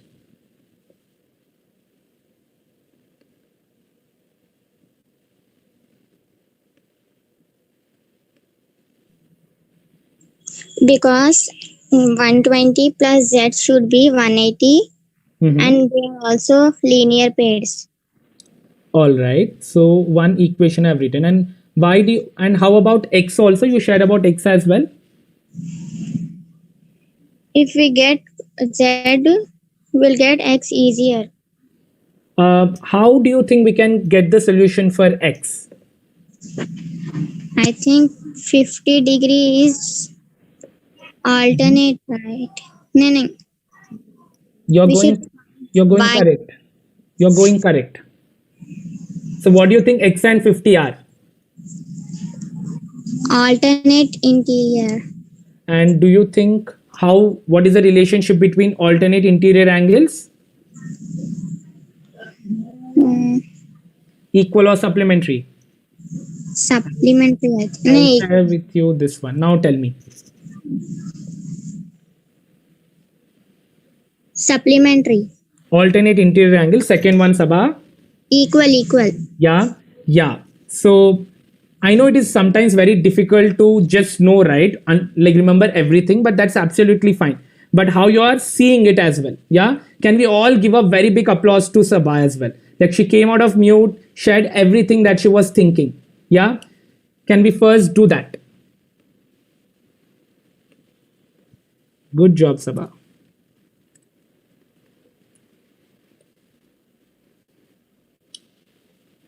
Awesome.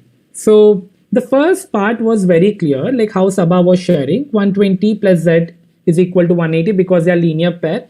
Then I would get the Z solution as 60 degrees, as most of you were sharing in the chat box. All right. Now I'm going to very quickly, in place of Z, I'm writing it as 60. Yeah. So I'm writing it as 60 degrees. And she was sharing X would be 50 degrees because it was alternate interior angles, right? See, the transversal is going to be this color line. Now, how to go about Y? Just type out your equations, how we can solve out Y along with the reason in the chat box, each and every one. Yeah. How to find out Y now? Okay, write the equation and the reason. That is your task. I'm going to give you again 30 seconds. Sana, you have raised your hand. You have any question?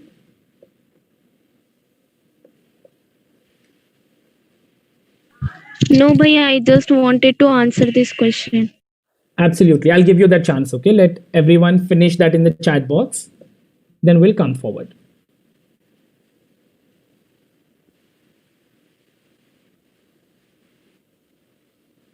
All right. Thank you so much, everyone. It is absolutely correct, right? So 60 plus, yes, Anna, you can share. I'm so sorry. Yeah.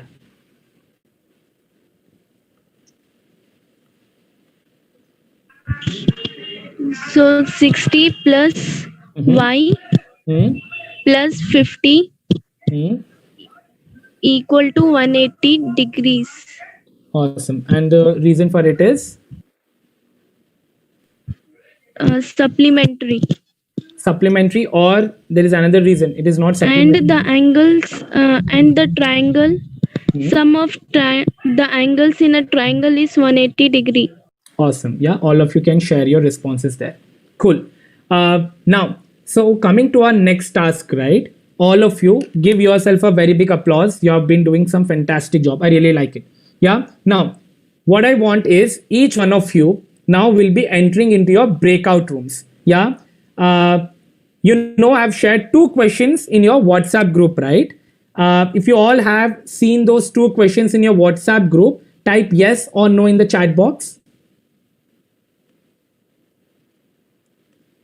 Very good. All right. So what you will be doing now is I'm going to insert one figure.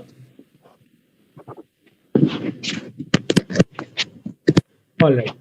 So you all are going to work on this problem. Just a second. Let me take that to another place. All right. So you all will be working on this question with each other. All right. So first do this solution. Each one of you have to do it, discuss with each other and find out the value for X. All right. So that is going to be your task. And I'm going to give you exactly 5 minutes of time to do this. Okay. If you are able to do X wala very quickly, then do the second question, but concentrate on this question now. I would ask Maheen, can you just repeat what you're supposed to do?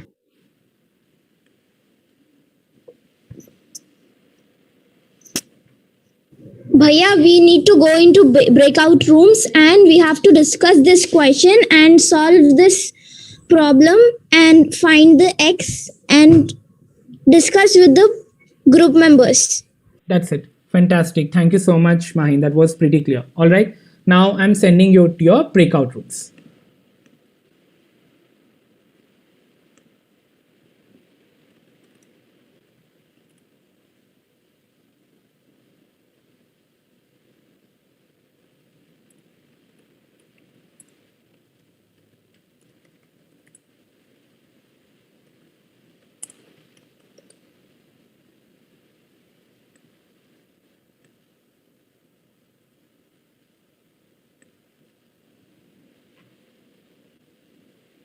I think Safura and group is over here. I'm gonna keep quiet now. Safura, Karishma, Hafsa, and Aisha, you can take it forward now. All right. Thank you. Sure, Bhaiya. So let's start. Yes.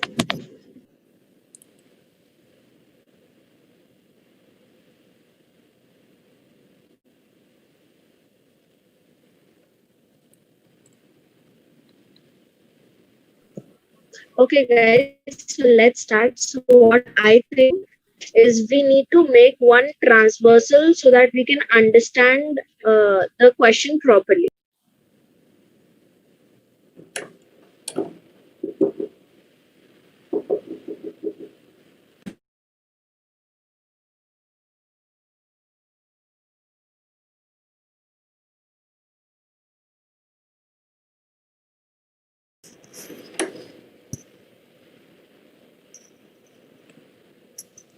All right, over here, I think children, you have to unmute yourself and work with each other, right? That is what is going to happen.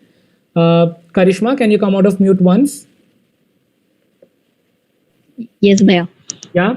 So you all will be leading with each other, all right? Thank you, Safura, for pushing your group members. Thank you, Karishma. Aisha, can you also come out of mute?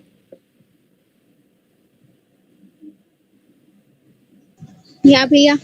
Very true. Yeah. And Yusuf. Yeah. All of you now will be working with each other. Don't mute yourself now. Work with each other. Think how we can find out the value for x. Yeah.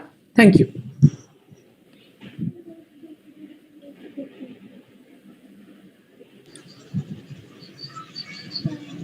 So, Safura, you were telling what to be done. Yeah, Bhaiya. So what I think is we must make a transversal. So, how do you think you should make a transversal? Karishma and Aisha, do you want to help out? We have to draw a transversal from X. Do you need to draw transversal? Okay, for you, I will be doing it. Okay, so let me do it. So, do you think this is what a transversal is? No, it should be straight.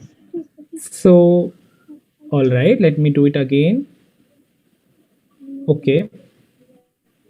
1 second. Bhaiya, Karishma can also do, like we have in that option in the screen, right? Oh, yes. Then, Karishma, you draw, right? From your option. Go on.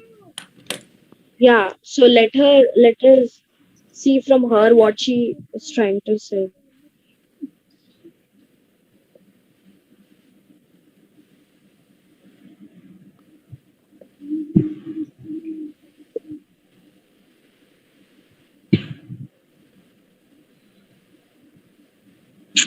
Karishma, are you drawing? Yes.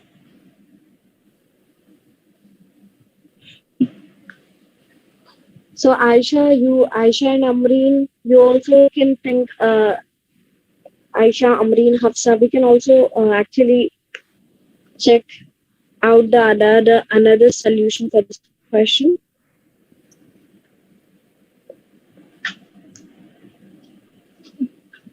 Yeah, Karishma, that's it. We'll keep it that way.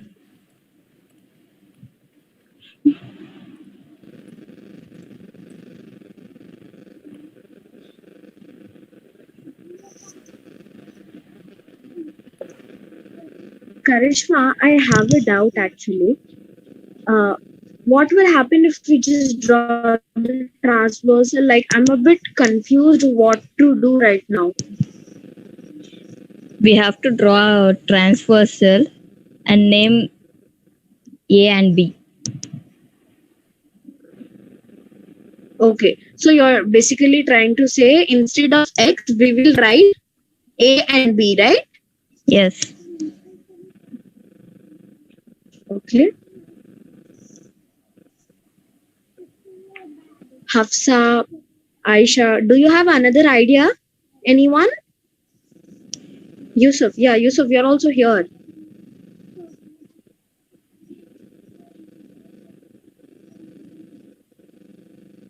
Bhaiya, can you divide X as A and B? Absolutely, thank you. So I'm gonna now make it as A and B. Here it is. All right. So Okay. what Karishma was telling was in a good way. That's the only thing I would say. Okay. I think Sana is raising hand. Go on, Sana. Can I tell the answer? Oh, everyone is back from breakout room. All right. Yes, Bhaiya, we are back. All right. Okay. So, Safura, just in the interest of time, right? Can we take it forward with the other groups as well? Yes, Priya. Absolutely. Thank you. So, let me see how people have come out with from the breakout room. Before I ask anyone, right, who are raising hand, there are many hands going up. First of all, I want to ask, what is the solution that you got for X? Type that in the chat box, and then I'll take it up from there.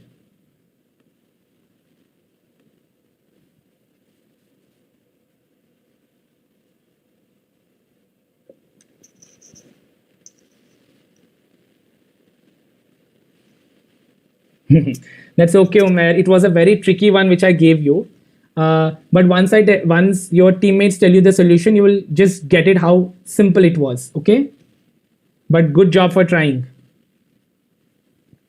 Thank you, Bushra and Nazia. Nazia, for being very specific as well. I'm going to ask you, why do you think it is?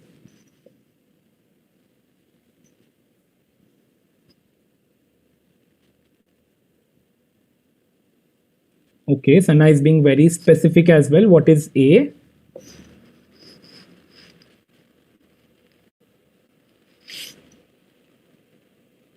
Rehan is telling he guesses it is 100. All right. So because we have just 30 minutes, right? We have to finish it off very quickly. I'm going forward, right? Now, what I would want is, Sana, what have you done? Can you unmute yourself and share with the class? Yes, Bhaiya. So, as X equal to A plus B, so we have named it as A and B. All right. And if we can see, 35 and A is alternate interior angles. Awesome. So basically, alternate interior angles are equal. So A is equal to 35 degrees. All right. So Sana, I want you to pause for a minute, right? Just wanted to ask everyone, on a scale of 0 to 5, how much clear are you? Like what Sana was telling, you have to draw imaginary line and then name it as A and B angle. Yeah. And then find out the solution for A and B. All right. So thank you so much, guys. So she was telling A is 35. And let me ask Nazia. Nazia, can you tell me what is the solution for B?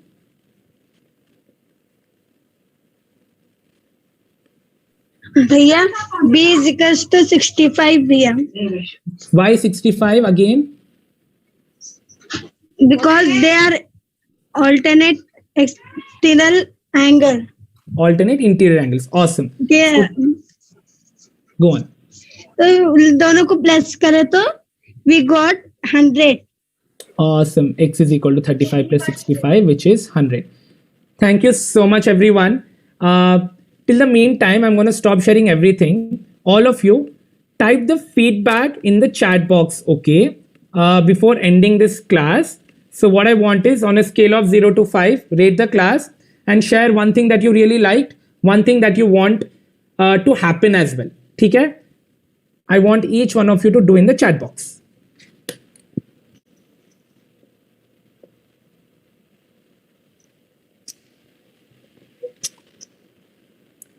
Safura is telling me in chat box like it is, it was a very small class. I understand, Safura, we had only 30 minutes, right?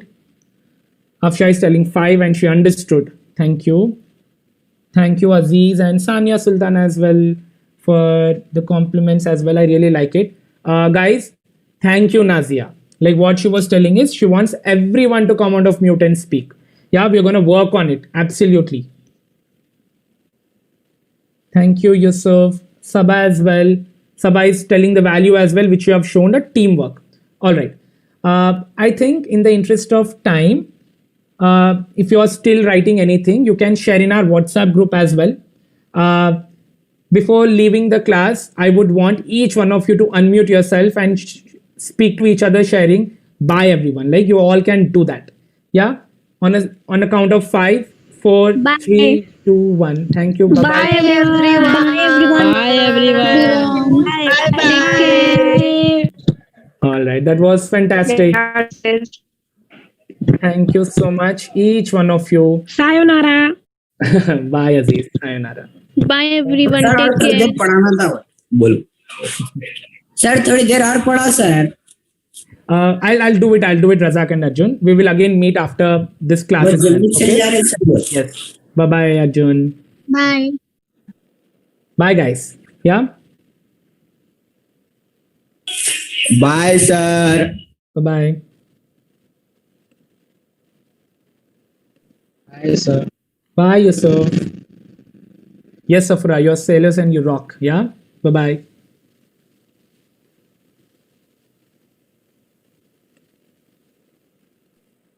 Hey, I think most kids are dropping off. Yeah, I'll stop sharing. All right.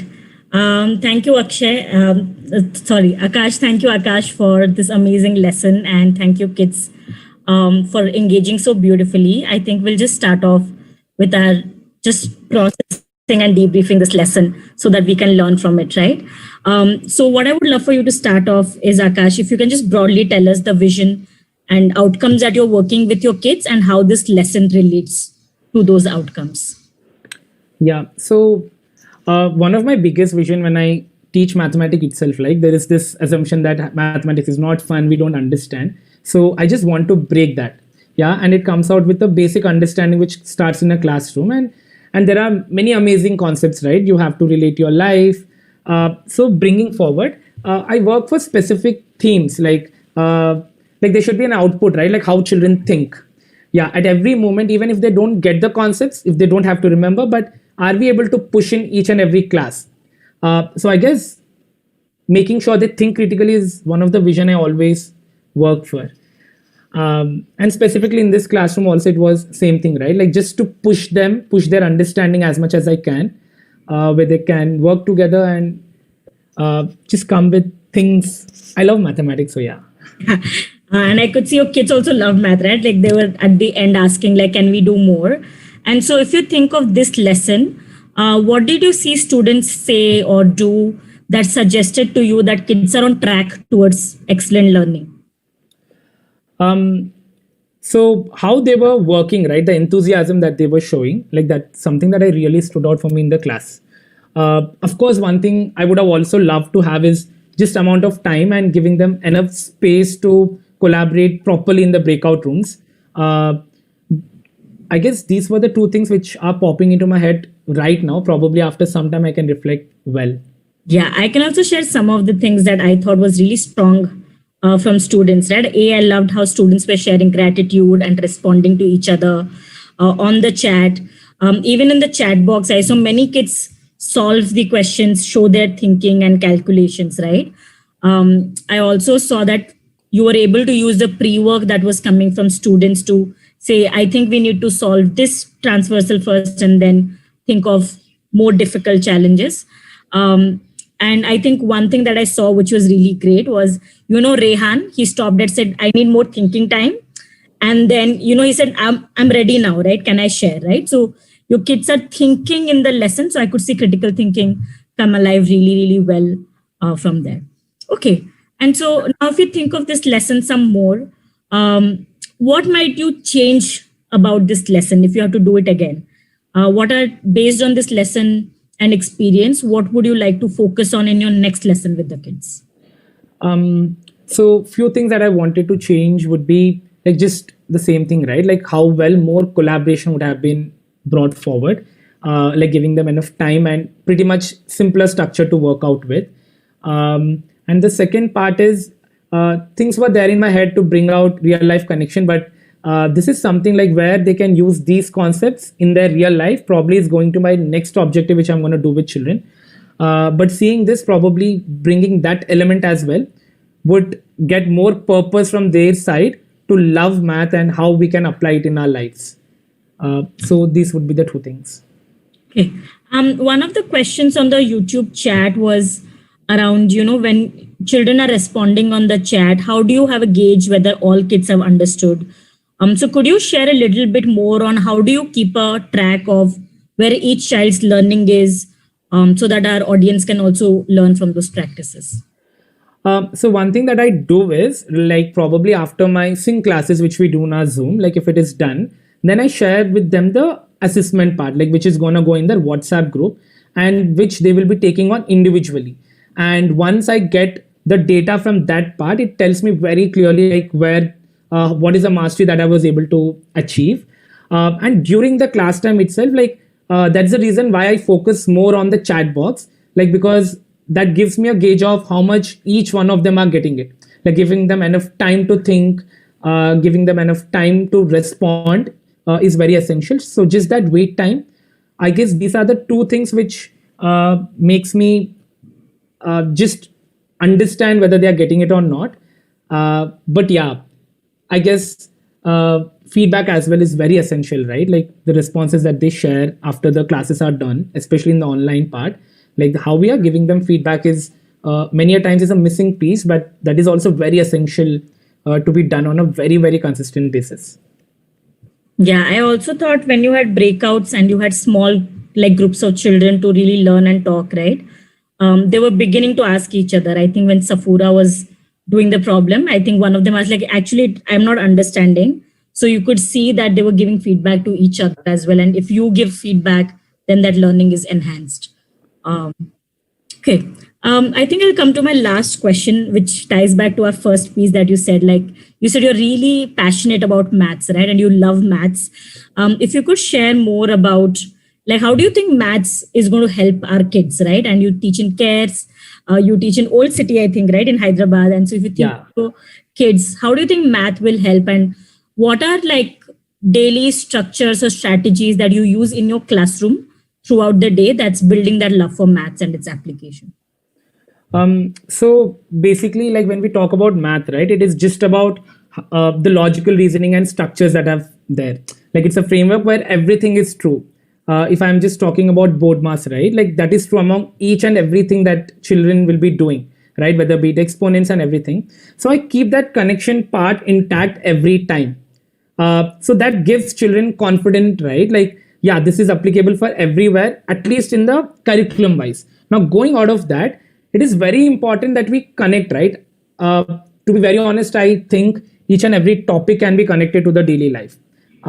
So making sure that is happening every now and then, so that they know, like it is something that is useful for them. Only then the lesson would have some meaning. So keeping that element, and the second part would be, I guess, few structures would be obviously a care and very genuine culture, right, from the teacher side and among the students, like how well each one of them are caring towards each other. Just asking those relevant questions every now and then, and the smaller groups are very essential. Like when we especially teach mathematics, how well are we using that with specific roles? So I guess these are the few structures I would say. Okay. And you mentioned like care for your kids, right? So I think I'll just ask one more question about how do you like, what are some systems you have that are building strong relationship with your kids? Like even on the chat, I thought they're all answering independently. They're supporting each other. They are like asking for longer lessons. So if you could share, what are some things you've done as a teacher to build those relationships that's creating that culture? Like with this particular set of kids, I've been there for more than 2 years now. Like I had a break, but again, I'm back now. So I guess just understanding them, being very open to talk and listen. I think these are the very essential things, right? Like how well am I listening and responding properly, and just having fun. I guess that's the bottom line, right? Like just have fun with them. The relationship automatically, like it builds up. And sometimes, yes, you would not be happy with few things that are happening, but being okay with it, like just understand the bottom perspective where it is coming from, and try to resolve it. And there are children like who don't love them. So, yeah. Okay, thank you so much, Akash. Beautiful note to end this masterclass on, and I'll hand over back to Mansi. Thank you so much, Alpana.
Yeah.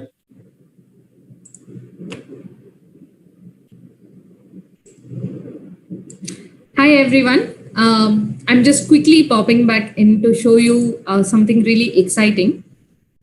If you go to our inspirED website, which is named as inspirED 2020, you will see this landing page, and you can go to the white papers. Once you go to the white papers, scroll slightly down, and you will see something called Teacher Career Growth. This is a white paper put together by CENTA.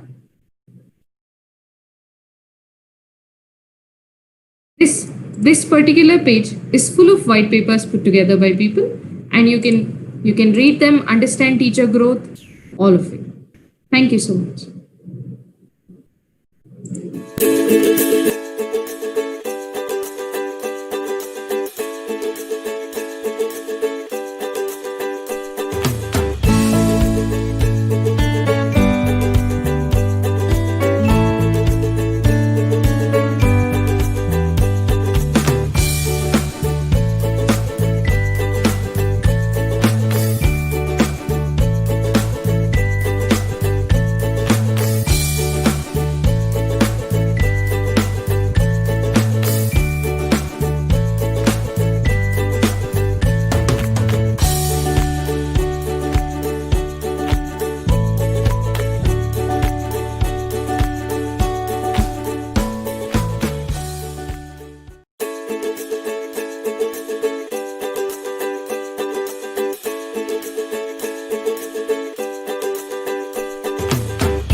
invite you to a very special conference called inspirED. This conference is special because we have diverse stakeholders come together to really think about how to make our new education policy a reality. We will listen to each other, learn from each other, and dream together. Here are the most important things you need to know about the conference. We have over 100 speakers over 5 days. Experts like Bill Brighton, the head of Ashoka, and the one who coined the term social entrepreneur, Padma Shri winner Sunita Krishnan, Amitabh Kant, the CEO of Niti Aayog, and 100 more.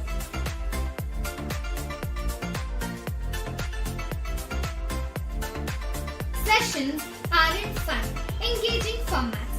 Catch out 15-minute session where experts everyone.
Welcome back. Welcome back from the break. We've seen one live class. We're now going to listen to another teacher. Taylor Delhagen, who's here with me right now for this session, has over 15 years of experience working as an instructor and educational leaders in New York City.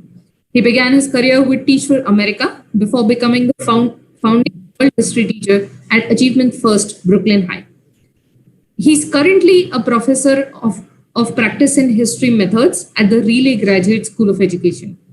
Throughout the course of his career, Delhagen has received several teaching honors, including the Suleiman Excellence in Teaching Award and Teach for America Alumni Award for Excellence in Teaching, as well as the Fulbright Distinguished Award in Teaching, which took him to India for the 2014 academic year. His research in India focused on the single story embedded in the Indian freedom movement. He continued his work in the international educational leadership in 2018 with Teach for All Community of Practice for School Leaders. His resume is pages long, but I'm not going to eat up any more of your time, Taylor. Over to you. Thank you so much, Mansi. You're too kind. Hello, everybody. It is a real pleasure to be back at inspirED. My first time at inspirED was, oh my gosh, probably over 10 years ago, or about 10 years ago, I think it was. And it is just splendid to be here. You might be asking, let's see here, who is this guy? And I know that Monty was so kind and read off some of my resume, but before we get started, I think it's important you know a wee bit about me, my history. If you will indulge me in that little cliche here, because after all, this is a session about social studies and history. So quick start. To start at my beginning, I was born in the Midwestern region of the United States, a part of our country known for people who tell you that everything is fine when it is absolutely not fine, which is probably why I smile all the time and say things like top of the morning to strangers as they walk by on the sidewalk. After a brief stay in the Mitten State, Michigan there, my pops, who's a Presbyterian minister, was asked to a parish in Hudson, New York, where that's where I had my first real touch point with school, with elementary school. It wasn't long before we moved to the city of brotherly love down in Philadelphia, where I went to middle school, the middle years of my education. And then from there, I went to a small little hamlet outside of Rochester, New York, which is way up north on one of the Great Lakes up there, where I had my high school experience. Today, I live in Bed-Stuy, Brooklyn, with my wife, my partner, Tiffany, pictured there, and my two sons. Rumi, yes, we named one of our sons after a 13th century Sufi poet, and he just turned 5 years old. And then our newest addition to our family, Rivers, who's just 4 months old. He has 2 chins and a whole lot of baby fat and is living the dream. It's impossible not to squeeze him. So this is my core. This is the spine of my story. But who am I goes beyond that. I'm also a history teacher. And oftentimes when I tell people what it is that I do, I get responses like this: oh, bless you, or that's so nice of you, that's so sweet of you. But my personal favorite, when I tell people it is what it is that I do, I get this inevitable, why would you do that? And the real reason why I teach has to do with something called karma. So karma. Now, in order to explain this idea of karma and how it brought me to where I am right now, I'm going to have to take you way back to my high school experience, circa 2000, when I myself was back in 10th grade. I was young, full of life, excitement, a wee bit of vigor. And day after day, I would enter into Mr. Hollenbeck's class. I was smart, I was cocky, I was totally wise, as all sophomores are. And day after day, Mr. Hollenbeck and I, we would engage in discourse that would eventually lead me to be escorted out of his 10th grade history class by my principal. It wasn't so bad at this point that Mr. Hollenbeck told me that he did not want me in his class. It wasn't so bad that he told me that I wasn't worth his time. At this point, I could read. And at this point in my high school career, I had the power to write. The added bonus, of course, were the secretaries in the office. I found them to be quite motherly, and they, of course, found me so charming. There were certainly worse things going on in the world. A month of school had gone by, and I had my own personal desk in the principal's office and took it upon myself to read the entire New York State global history and geography textbook by the end of the year. I actually found the book to be quite interesting, albeit a little one-dimensional there. And although I could never admit this to my peers, I did fall in love with history here. And I also couldn't admit it to them because I had this reputation to uphold. I was their hero in this oppressive regime of Mr. Hollenbeck's class. By the end of the year, my principal, he asked me into his office where he showed me that I had successfully been asked to leave history class 175 out of the 180 class periods of the year. My obvious response was one of shock. And I think I said something along the lines of, that's got to be an attendance error. I don't remember those 5 days, but whatever it wasn't the right thing to say. So 6 years later, I found myself enrolled in Teach for America, nonprofit organization. Stated mission here is to enlist, develop, and mobilize our nation's most promising future leaders to grow and strengthen the movement for educational equity and excellence. Now, it shocked me, as you can imagine, but the shock at home was even more so.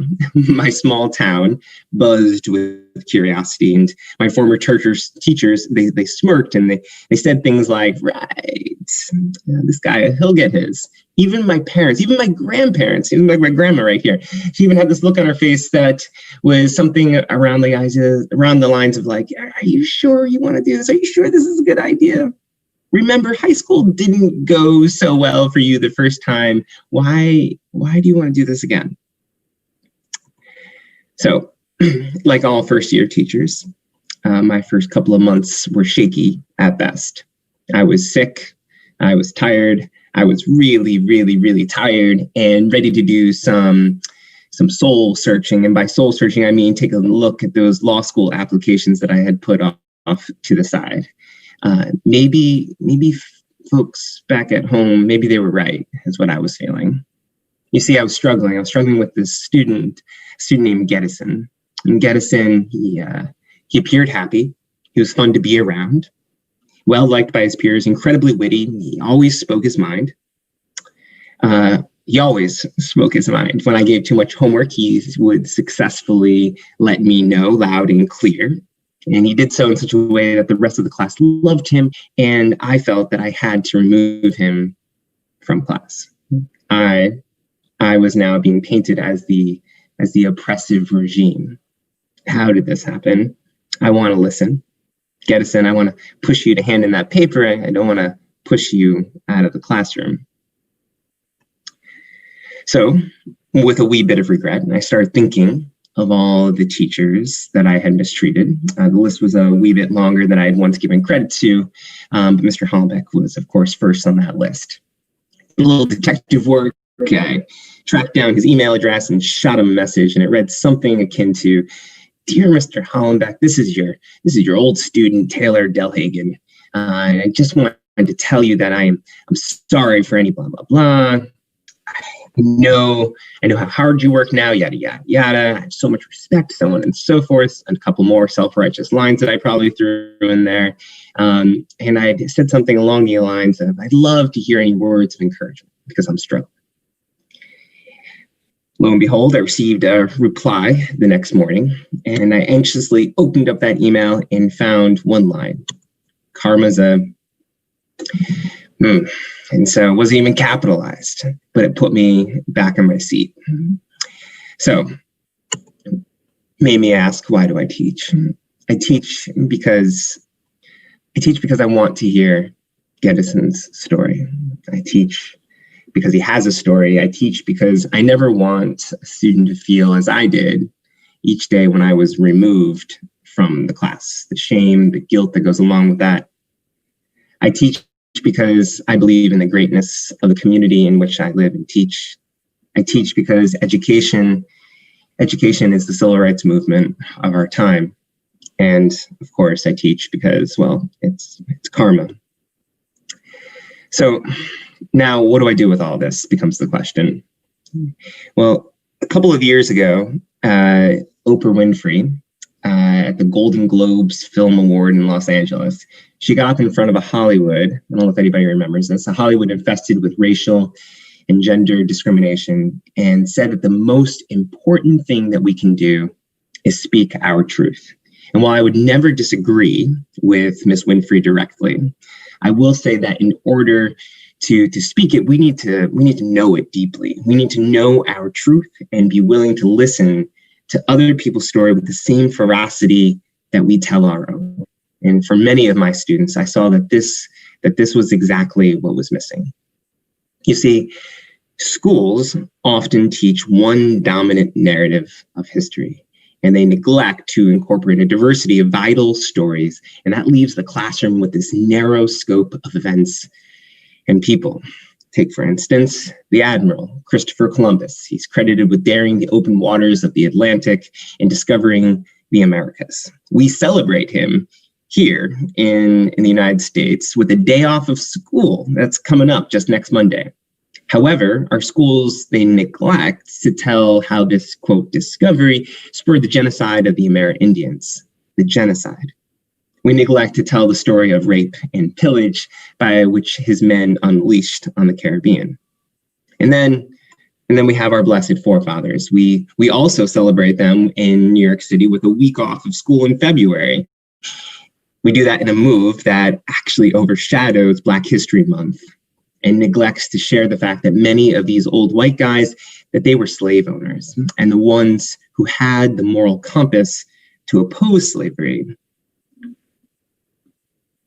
they folded and they compromised the humanization of people of color by signing our beloved Declaration of Independence. Now, author Chimamanda Adichie, she warns us that if we only hear a single story about another person, a country, a place, we risk a critical misunderstanding, and we're more likely to paint large swaths of people in the same light. Now, sometimes when I bring this narrative up or this idea up with other history teachers, I get accused of washing down the curriculum. I listen carefully to these complaints, but I quickly come to the conclusion that this charge comes from fear. It comes from fear of losing power structures that are based on race, based on gender, because if you're a straight white man, equality can start to feel like oppression. We're not trying to rewrite history. We're trying to thicken it by fiercely listening to the stories neglected for all too long. So now in my classroom experience, feelings of disenfranchisement follow when some are told in favor of others. Or in the case of many of my students, when your story, it actually gets trapped inside the narrative of somebody else's. So for instance, here's Miss Samuel. Her disinvestment in my history class is obvious from this picture, right? Why? Well, the only time she learned about people who looked like her was when we read about the Atlantic slave trade. Slavery became the way that she understood history. It came to define her and influence the ways that she would even move in the world. The consequences were far-reaching. Disinvestment in school, disinvestment in citizenship. Now, please don't get me wrong here. Like, we need to investigate the ills of our past and leave no stone unturned in the historical journey. Learning about slavery here in the United States, it's vital to understanding the inequity that we face as a nation. We cannot be in the business of putting rose-tinted glasses on our history. We must be more courageous than that. And at the same time, I saw that many of my students, they were disengaging because they did not, or they could not, identify with the people being highlighted in our history curriculum. As a result, they start to question their place within a national identity. So, for instance, here's Zaire. I remember him telling me, I can't be American because my history isn't covered here. Holding up a textbook. This learned history cultivates a struggle with identity because young men like Zaire, they don't see themselves in textbooks. He would ask questions like, why does the French Revolution get a full chapter, but the Haitian Revolution get this super small paragraph? So I was fed up and I wanted to know more about this single story craziness in history classes. I was hungry for it even. So I did what I would want my own students to do. I went searching for answers. I did. I applied for this Fulbright research grant and made my way over to India. As a world history teacher, India was an ideal place to study because, like the United States, India is incredibly diverse. The changes in culture and language and geography are as intense as they are frequent. And this ultimately leads to various hierarchies. Patriarchy, Hindu versus Muslim, North versus South. Moreover, the Indian freedom movement, it's a highly engaging chapter in my own course. My students love unpacking Gandhi's writing on Satyagraha and feel deep solidarity with his calls for home rule. Yet, just as in the history books focus almost primarily on Dr. King here in the United States, we also only learn about Gandhiji and the Indian freedom movement. India didn't break away from the largest empire in the world because of one man on his lonesome. It was a diverse movement with many stories that wove independence. So my wife and I, we set to work. We visited as many classrooms as we could, from Karnataka to Kerala, Tamil Nadu to Sikkim, Darjeeling to Delhi and Mumbai, over to Kashmir even. We wanted to see and hear and feel how history was being taught across the country. We conducted interviews on the perspectives and the feelings both teachers and students had about the way in which the Indian freedom movement was taught in classrooms. And we found that the single story existed there as it does here. Lighter-skinned Hindus from upper castes controlled the narrative, and darker-skinned Muslims were often vilified. They were silenced. As outsiders, it was not our place to tell someone else's history. Not at all. Instead, we scoured the archives, collecting speeches and other writings that connected to moments in the freedom movement, and created a seminal curriculum that included a diverse set of perspectives from 1857 to 1947. We packaged it nicely with annotation schemes, interpretive questions that openly challenged the single story of the movement. We called it Threads of the Chakra. As Gandhi sat and he spun his own cloth, he probably realized that no two threads were the same. It was the collective, yet the individual pieces of yarn that made that movement powerful. This last picture here it's a picture of prayer flags in Nepal on the Annapurna circuit. Each color holds a unique prayer that will fray, it's going to flap, it's going to sing right off into the wind. And prayer flags, they serve as a North Star of sorts. That's how I like to think of them. High in the loneliness mountain passes of the Himalaya, you can always find prayer flags. It's a sign that someone else has been there. Prayer flags, they often mark the trail, giving comfort to those who are tired, to those who need to keep on the path. These prayer flags, they're not all too dissimilar from our own stories, our own histories. These are as unique as they are beautiful, but only because these colors and prayers are present together. What I came to realize in both the United States and in India was that the single story that's perpetuated in history classes was in part the result of how teachers saw their students. And our ability to see our students beyond the single story will ultimately depend on our willingness to hear them differently, to hear them more completely. And how we hear them will determine our ability to weave their stories with our own. Thank you, and thank you so much for giving me some time to share a little bit. Monsi, how are we doing in terms of time, and do we have time for any questions that might be popping up for people? Fortunately, we've run out of time. We will probably not be able to do that. But thank you so much for taking the time and coming here, Taylor. We really appreciate all that you're doing for this. Thank you. Thank you so much for letting me share. I really appreciate it. And so great to be back here. Thank you. Thank you.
Hi everyone, welcome back. I hope you're having a great day too so far. Upcoming, we have our very own Gaurav. Gaurav is a Indian social entrepreneur. He's the founder and chief executive officer of 3 to 1 Education Foundation. In 2009, Gaurav became the first ever fellow to join the cohort of Teach for India Fellowship. He spent subsequent years building the 3 to 1 Education Foundation from ground up by collating the best practices from international education sector and first-hand experiences in developing interventions from urban poor in India. He's also the recipient of the prestigious Ashoka Fellowship and Ecoing Green Fellowship. Gaurav, we're so happy you could make time for here. Welcome to inspirED.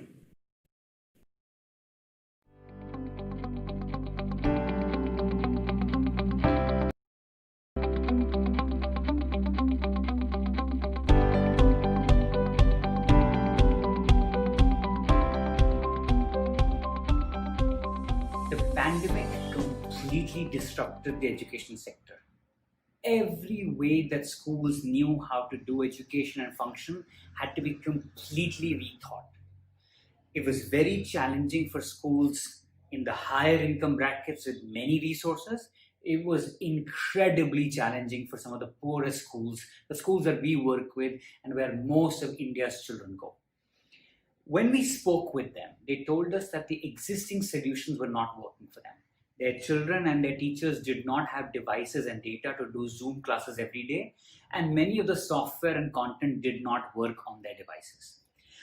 So we went deep to understand what their challenges were, and they asked us for a few things. One, they said, please build content and programs that work for the challenges of our students and our parents. So we spent a lot of time speaking with students and parents and built something for them. Second, they said, please make sure that you meet the needs of our teachers. So we spent a lot of time understanding what the teachers wanted. What became clear was that teachers were massively struggling with online learning and teaching. They did not have laptops, so they were doing everything on their phone. Most of the content that they found was not aligned to what they had to teach. Someplace there was a video, someplace there was a worksheet, and they were spending hours every day, 5-6 hours per day, putting together PPTs and documents. And this was not a good use of their time. And the third thing the schools requested us was that please make something low cost that we can use very easily. So what we built was around these needs, right? CAPE and our iIgnite programs were built for them. First of all, they were completely free, zero charge for anyone. Second, we built them completely around WhatsApp. Everybody has WhatsApp. Everybody knows how to use WhatsApp. There is no learning curve. There's no login. There's no password. And so schools and teachers were able to very quickly adopt it. Now, the way it works is when a school joins us, they get one link. That link is for that school. And when they click that link, a teacher or a principal, all their grades, their subjects, their lessons show up. So it's all available, very easy, no multiple pages, no app to download. They can just pick the lesson that they want. And then the teacher can see the lesson. If they like the lesson, they can straight away click a button and it will automatically go to their students' WhatsApp group. Now they can send a picture lesson or a video lesson because every lesson is in two formats. If the children do not have good internet, send them the picture lesson. If they have good internet, send them the video lesson. Then teachers are able to very easily add audio notes explaining the content to the children and the parents. And then students start responding on WhatsApp where teachers can correct and give feedback. What we heard from teachers was that this had dramatically simplified their work. But most importantly, initially they were spending 7 hours making content. Now they were spending 7 minutes. So what were they doing with the rest of the time? Spending it where they should, with their children. They were on phone, they were on WhatsApp, they were reaching out, they were motivating the children who were not responding, they were encouraging the children who were responding, they were giving feedback, and it allowed the teachers to do what they do best, which is where we see really the vision of technology. Technology is not supposed to or is going to replace teachers. What it will is it will empower teachers so they can do what they do best, which is motivate, support, and encourage a child while technology supports them in doing that. We've managed to do that with thousands of teachers and now lakhs of students across the country, and we hope to do that with many, many more. When the COVID-19 pandemic hit, education was disrupted everywhere. Now think of a middle class or a rich family.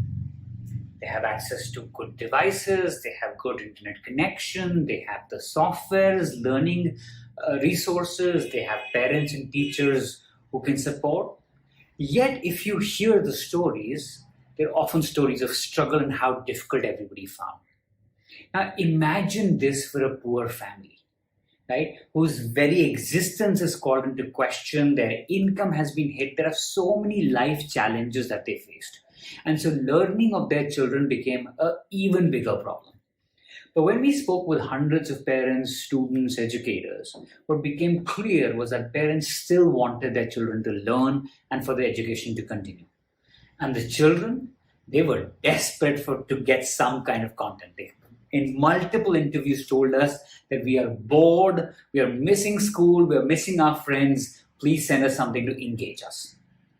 And so we decided to design something to be able to help the children and the parents. But before we did that, we went and studied what were their constraints and challenges. And a few came out. 90% of the households that we work with through our programs, it was very clear that 90% of them had a device, but only one device. Now that device was shared between the father, the mother, all the children. And so nobody could get that device for long periods of time. Secondly, these devices, these mobile phones generally had low storage space, so you couldn't download a lot of apps or content. Third, internet was an issue. Internet was available, but not lots of data and not very fast data. And fourth, there was so much new stuff happening that the children's and more importantly, the parents' ability to take on a new software, learn something completely new, and figure all this out was fairly limited. So we had to design something that helped the learning needs of the children while keeping all these constraints in mind. So here's what we came up with. We built CAPE and Ignite, and we made them completely online programs with the following features. One, they were completely on WhatsApp. No software, no login, no password, nothing to download, which means your space is not getting used and you already know how to use WhatsApp. So it was very easy for the parents, very easy for the children. Second, all the content was either sent as a picture by the teachers or a simple link that the child could open in a browser. They would click, it would automatically open, and the content was very easily available. So again, no storage space, no confusion of how to use it. Third, we made a provision for teachers to send audio notes with the lesson. Now, in the audio note, the teacher would explain to the children what was supposed to be done. They would explain in the mother tongue. So the child was too small, the parent could hear and figure out what needs to get done and support the child accordingly. This allowed every child to access, every parent to support their children, even if, let's say, they did not know how to speak the language that the content was being sent in. And then the content itself was super simple, bite-sized, so only 10-15 minutes max, had either engaging pictures or videos which interested the children, really fun activities. And then most importantly, the children could do their work in a notebook or act out something and then take a picture or a video and send it back to the teacher. The teachers would see it and give them feedback immediately. This was great for the children. They would get feedback and teachers would then follow up if a child was not responding or do encouragement for them by putting good work in their WhatsApp stories, sending messages. And what this was, in a very simple way, we were able to recreate a part of the learning experience for the child and the teacher without putting too much burden on the parents and the resources, and make sure that even in this difficult time, learning does not stop for our children. One of the biggest challenges facing our country is the foundational literacy and numeracy challenge. What that means is, are our children able to pick up the foundational literacy and numeracy skills they need? Can they look at a paragraph and read? Can they do basic arithmetic? Can they understand shapes? Which will allow them to have a good schooling and then beyond that, a good working life. The answer is no. Vast majority of our children, 70% and more, cannot do the basic things by class 2 when they should have mastered it.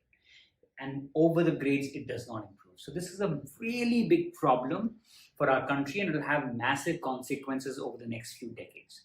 And so 3-to-1 Education Foundation has been working on this problem for the last many years. And we built a program called Ignite to solve this problem. And for the last many years, we've been rolling out in various schools across the country. And last year, this program was done with about 80 schools and 8,000 children. And the aim was to see by this program can we improve the learning levels of the students. And by March 2020, we had this third-party evaluation, right? Completely independent of us. Come look at the program and evaluate and show that in just 1 year, we were tripling the number of students achieving mastery. So without us, in the same school, same teacher, 20% students at the end of the year could do it. With us, same school, same teacher, at the end of the year, 60%, right? If it was 2 years later, then it's 80% and more, right? Which were incredible results, very rare results, and we were very, very happy. And the aim was now to take those 8,000 students and take the program to about 25,000 students this year.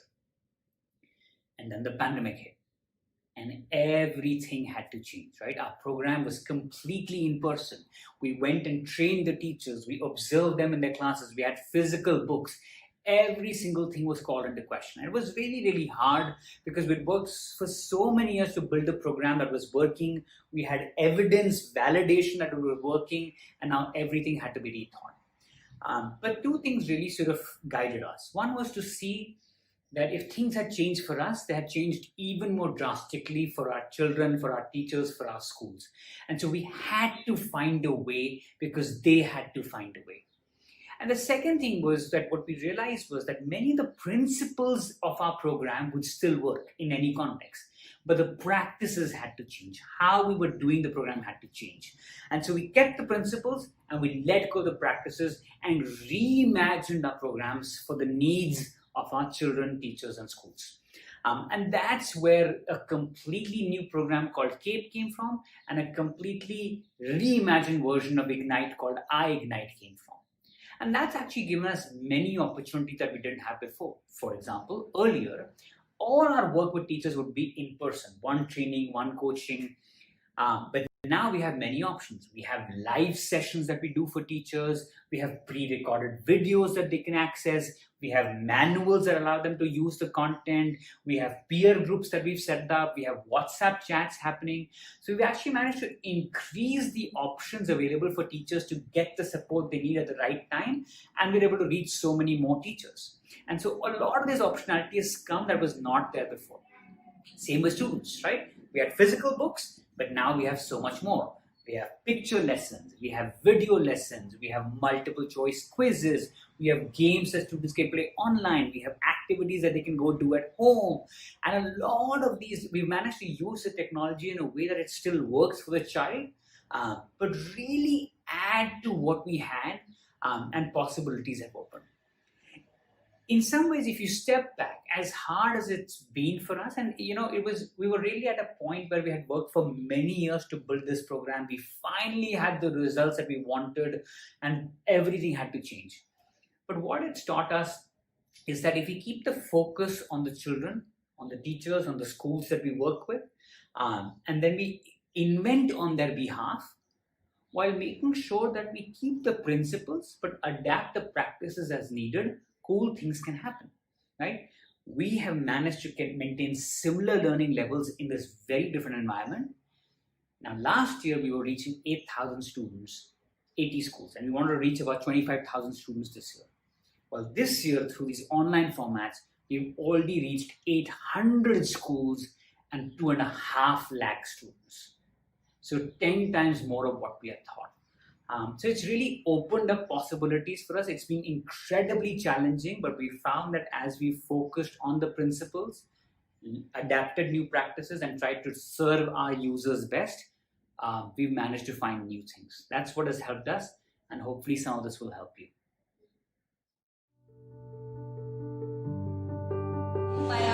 पहले तो देखिए starting में क्या हो रहा था कि बहुत कम स्टूडेंट पार्टिसिपेट हो रहे थे। अब अल्हम्दुलिल्लाह बहुत सारे स्टूडेंट्स हमारा साथ दे रहे हैं, कनेक्ट हो गए हैं, वो लोग भी स्टडीज कर रहे हैं, अपनी स्टडीज कंटिन्यू कर रहे हैं। इसका इसका मतलब ये है कि चाहे कुछ भी हो जाए, हमें क्या है, हमारी स्टडीज को रोकना नहीं है, बल्कि इसे कंटिन्यू करना है. Our teachers are able to teach WhatsApp learning very smoothly without any hurdle, and a great culture is built in the school among parents, students and teachers.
conference called inspirED.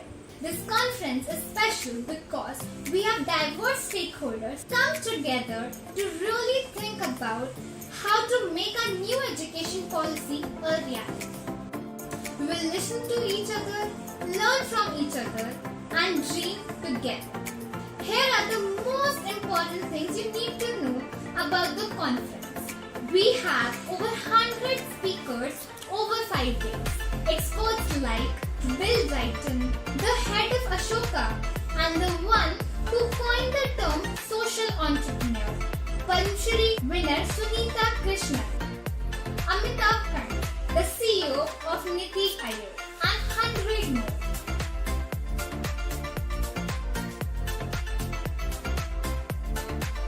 Sessions are in fun, engaging formats. Catch up 15-minute session where experts share life wisdom. Drop into our masterclass where you will actually see teacher teaching online and debrief what is working in their classroom. An exciting part of the conference is we are focusing on action.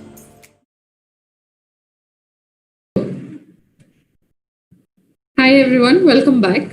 I hope you are having a great day too. Going forward, we have a panel. This is a very special panel. The Akansha Foundation has a lot of student alumni who have now passed and who are now studying in different colleges. We are now going to hear from 4 such alumni, student alumni. This panel will discuss the NEP and its effects on students. Over to you guys.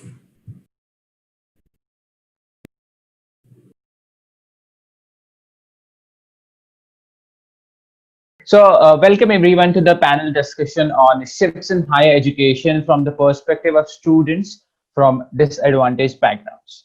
And I'm happy to say that we have a diverse team of Akanksha alumni from different academic disciplines and institutions, both in India, and we are going to discuss the effects of key reforms in the NEP, that is the new education policy, especially for students from financially constrained backgrounds. Moving on, I'll first introduce myself.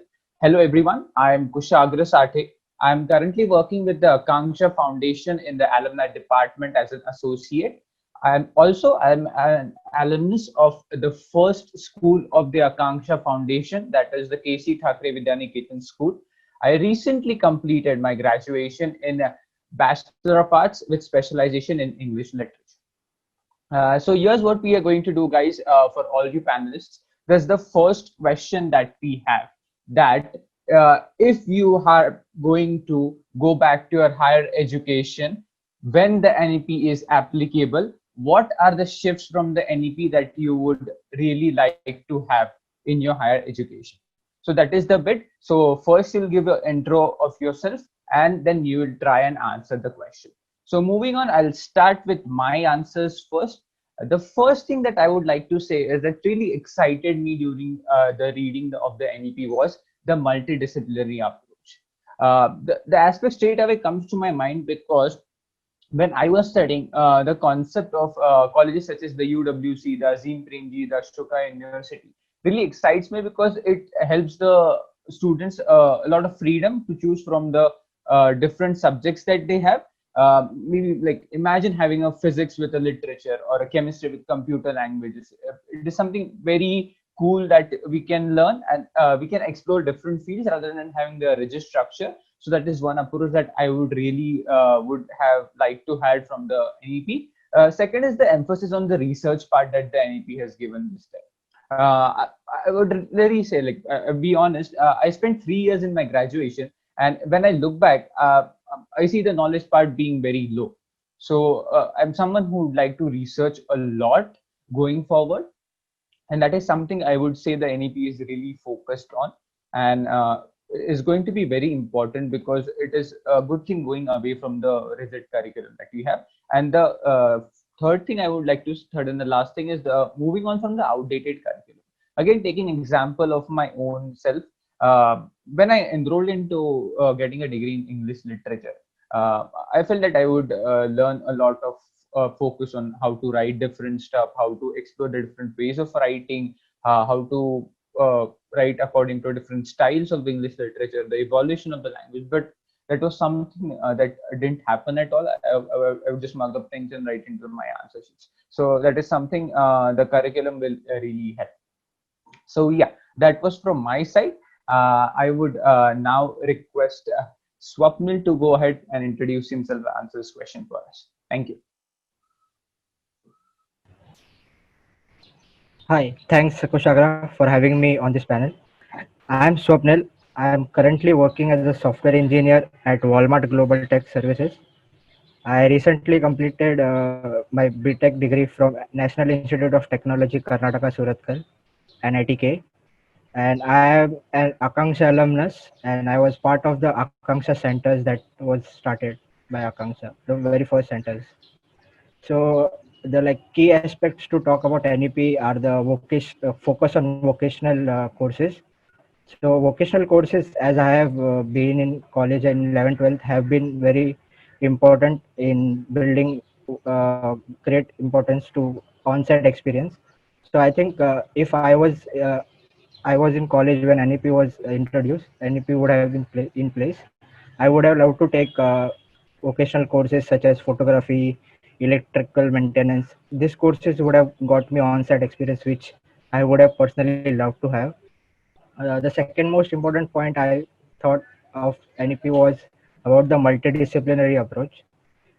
So I especially like maths as well as political science.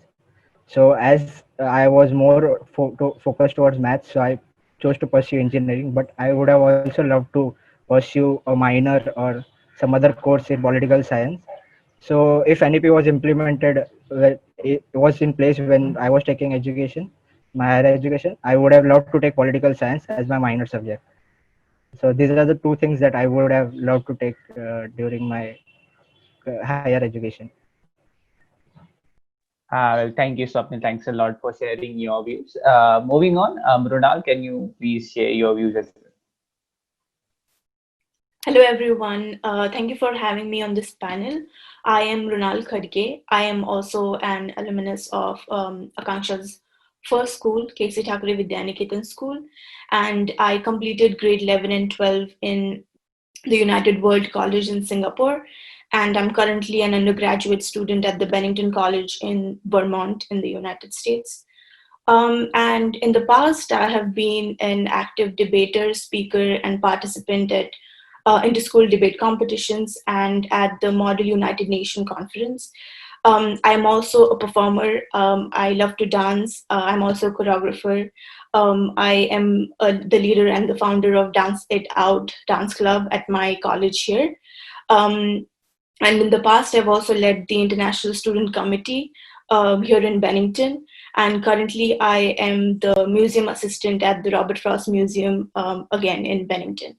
And now to answer the question, I would say that I grew up in a multidisciplinary kind of environment when I was in Akanksha school, and to be able to, I have not pursued my higher education in India.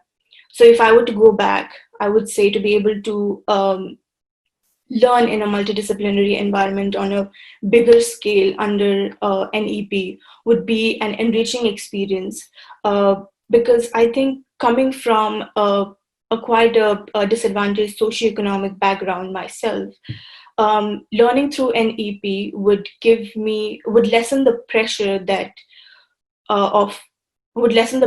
of learning very fixated mainstream field with the prime aim of having future financial stability without actually having holistic development or skills. And I think an EP would definitely boost my knowledge towards that. And if I was to take courses under NEP, I would have loved to take this unique combination of environment, video, and dance, which are the courses I'm doing here right now. And just experimenting myself in these multiple fields would have broadened my understanding about the global understanding, and I would have created my own paths, my own way of thinking, rather than thinking in the same fixated way. If I would have taken a very basic mainstream field, and it would have allowed me to be more socially and morally aware. And apart from academic courses, I think the vocational courses and internship opportunities that I would have gotten under NEP would have boosted my my soft skills, which are a key in every aspect of life, no matter which field you study in.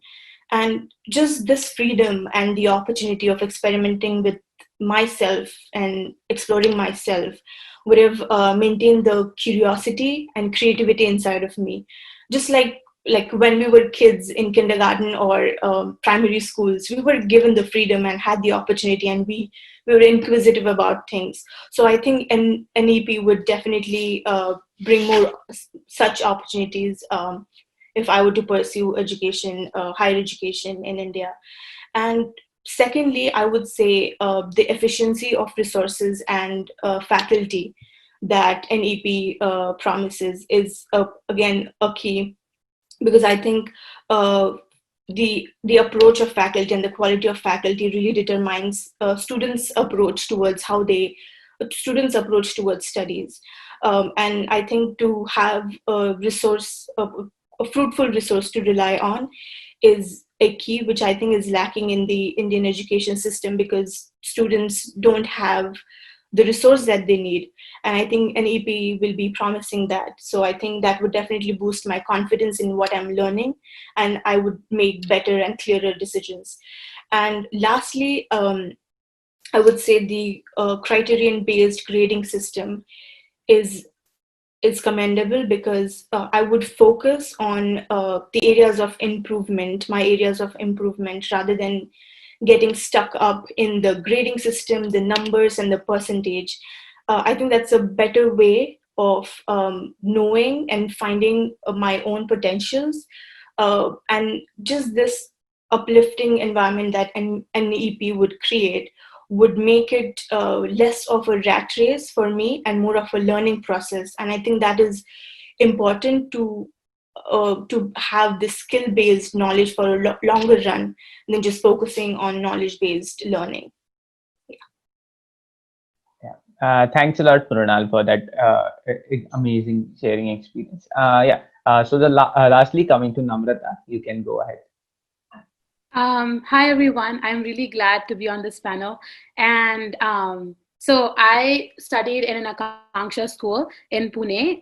It's called AVBS, and another name for it is School of Leaders. That's my favorite name. And after that, I studied in UWC in Armenia, in Bilishan. And after that, right now, currently I'm studying in St. Olaf College in the US. And I am pursuing a bachelor's degree in biology. And this is my senior year. So this is my final year, and I'll graduate after this. Other than academics, I'm really interested in dancing, and just like similar to what Mrinal said, I also, like, along with two of my friends, formed a dance club on campus.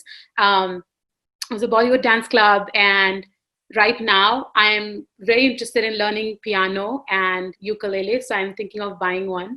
So I'm into music now. Other than that, I have been like an active like member of the Model United Nations on all of my campuses, like the college that I went to in Armenia, and the one in the US, and even in school. Now, to answer the question, I would say that, building off of what Swapnil and Mrinal have already said, I think having the multidisciplinary education would really help us to have more hands-on experience and more experiential learning, and add on to like the theoretical knowledge that students receive. So I think having that perspective and having an understanding of what it looks like to have an internship and actually know in detail about what you're learning in class, and actually apply your skills at your job, at your internship, would be really helpful for students in the future, so that they can really decide what they want to become and have a better understanding of the world. I think another point to add to that is that, there is so much happening globally right now in terms of politics. There's so much political change around the world. If when you look at science perspective, so much is happening in terms of climate change. Plus, there's a lot of changes in technology, and I think having such an education would really help us have an understanding of all these perspectives and different sources of knowledge that we need to have in order to become a better citizen of the world, I would say, so that we have a better understanding of our surroundings and are able to make better decisions in our life. So yeah, I think that's all I have to say. Thank you so much, everyone, for sharing your views. It was great for me. I used to just see it from my perspective, but seeing from everyone's perspective, or from different backgrounds, disciplines, and from different educational systems. It's really great to hear that. So thank you. So now we'll move on to the next question that we have. And since Mrunal and Namrata are already studying and have been studying a lot in the foreign universities, I would like you both to answer this question for me.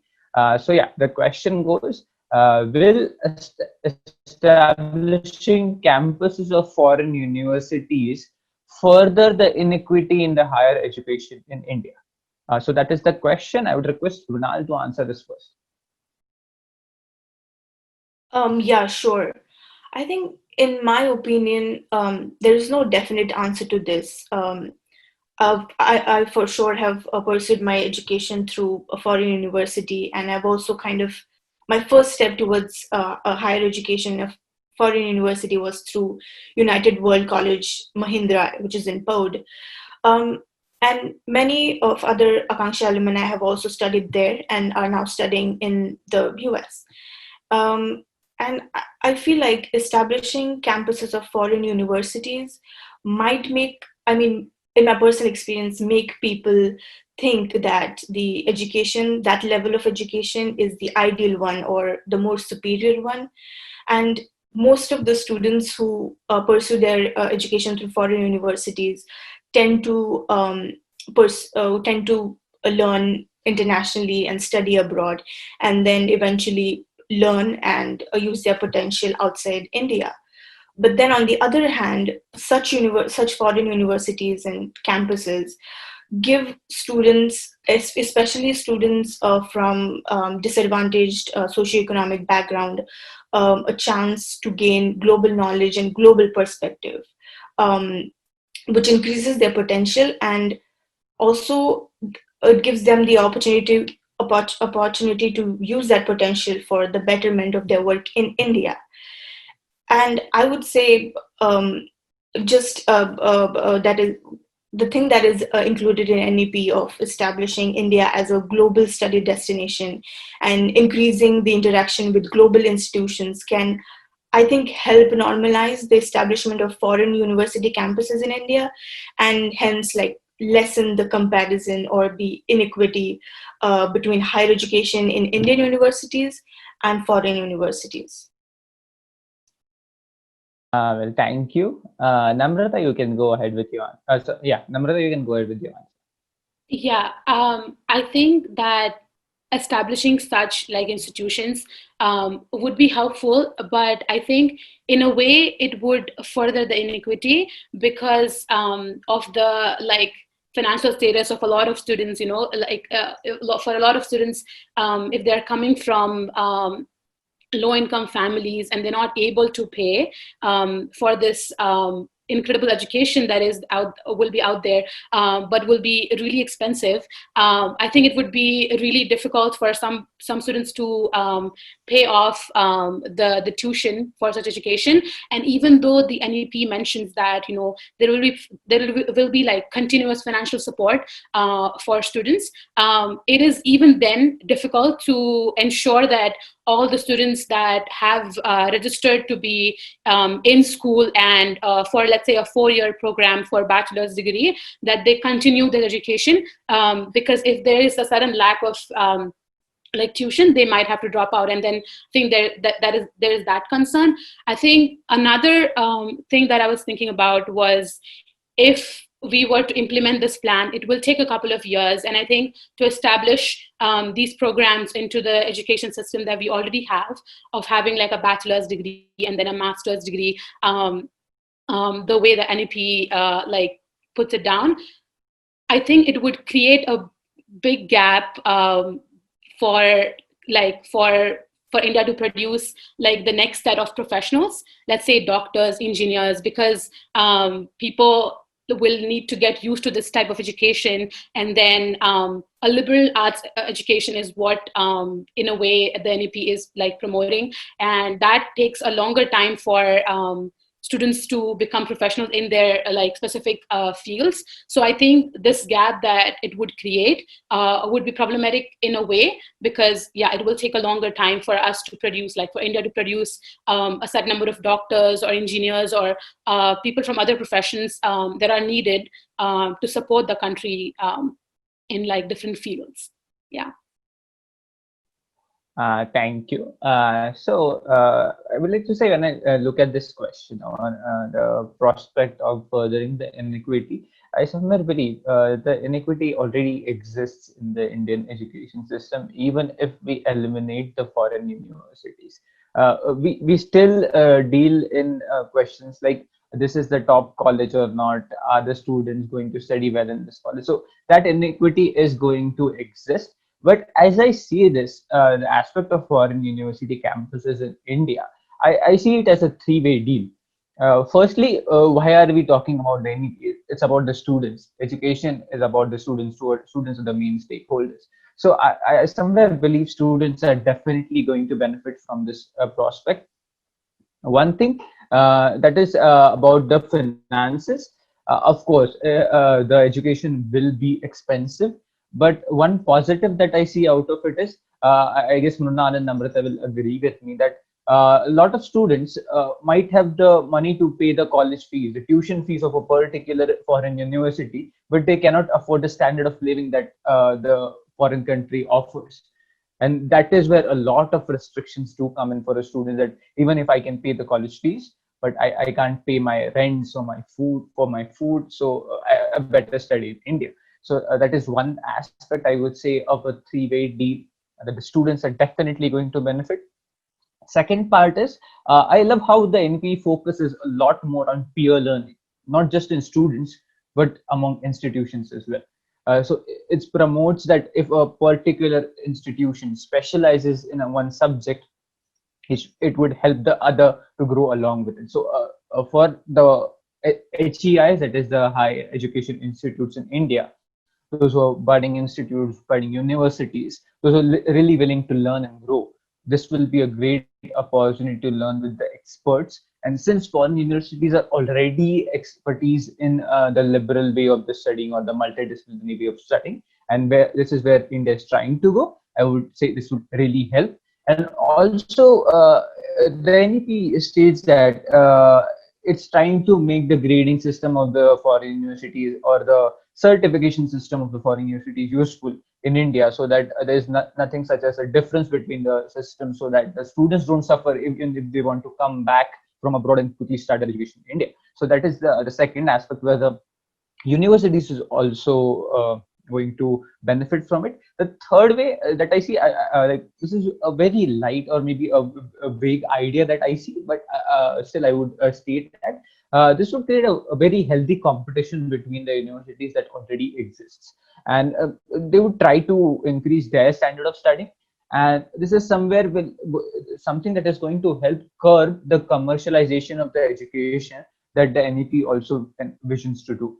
So I see this is a three-way deal, looking at it from a lot more positive perspective, I would say. So the next question is about the multidisciplinary institutions. I would like Pronal and Swapnil to answer this. So the question is here: there is a lot of focus on creating multidisciplinary institutions of higher education. Do you think it is beneficial, or will it create mass generalists with no specific skills? Okay, so I would request Swapnil to go ahead and answer this question. Yeah, I think it is beneficial to have multidisciplinary institutions of higher education in India. Like, especially the reason for this is that when we have to make decision of choosing the stream, like, we are not sure enough, like, after completing a 10th standard in the current system, like, we're not sure enough as to what career we want to pursue and what are our actual interests are. So we might have multiple interests at the, like, 10th grade. Like, I wanted to pursue maths as well as political science, both the courses, but we didn't have a choice of that during that time. So I think introduction of multidisciplinary higher education system would like enable students to decide based on their multiple interests they have, and there are many other opportunities, like they can switch into the subjects that NEP has is also offering.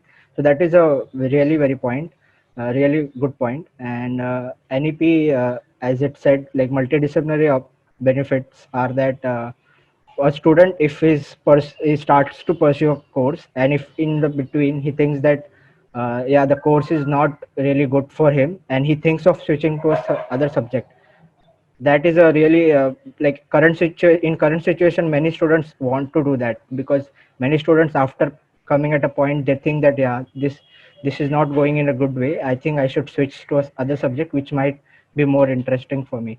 So I think that benefit will be there if the multidisciplinary institutions are introduced in India.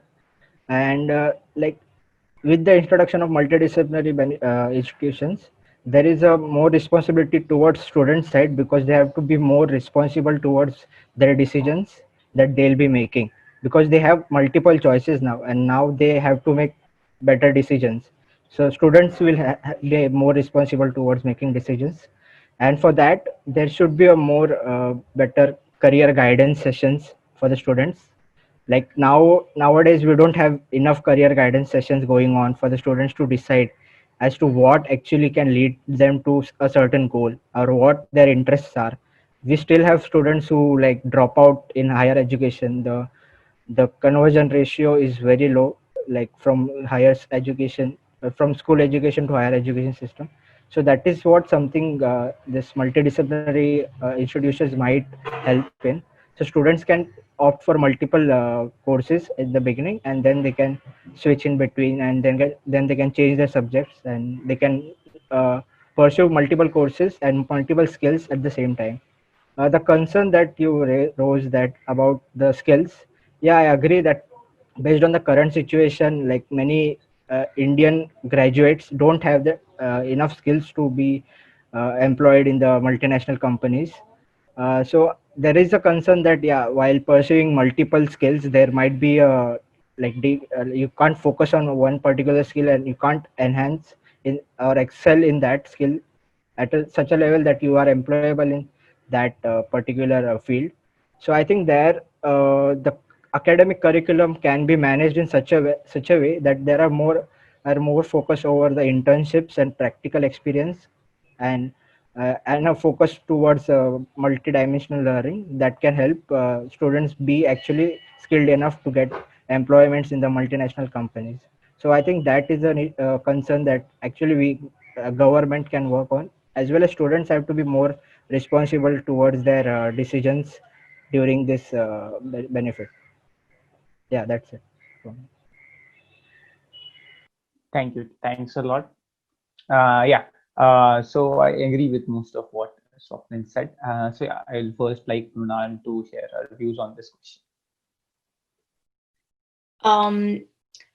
Um, I'm actually studying in a liberal arts university, and students here are not supposed to pick majors and minors, and we are actually supposed to come up with a combination of different disciplines that we are interested in and would like to pursue after graduation.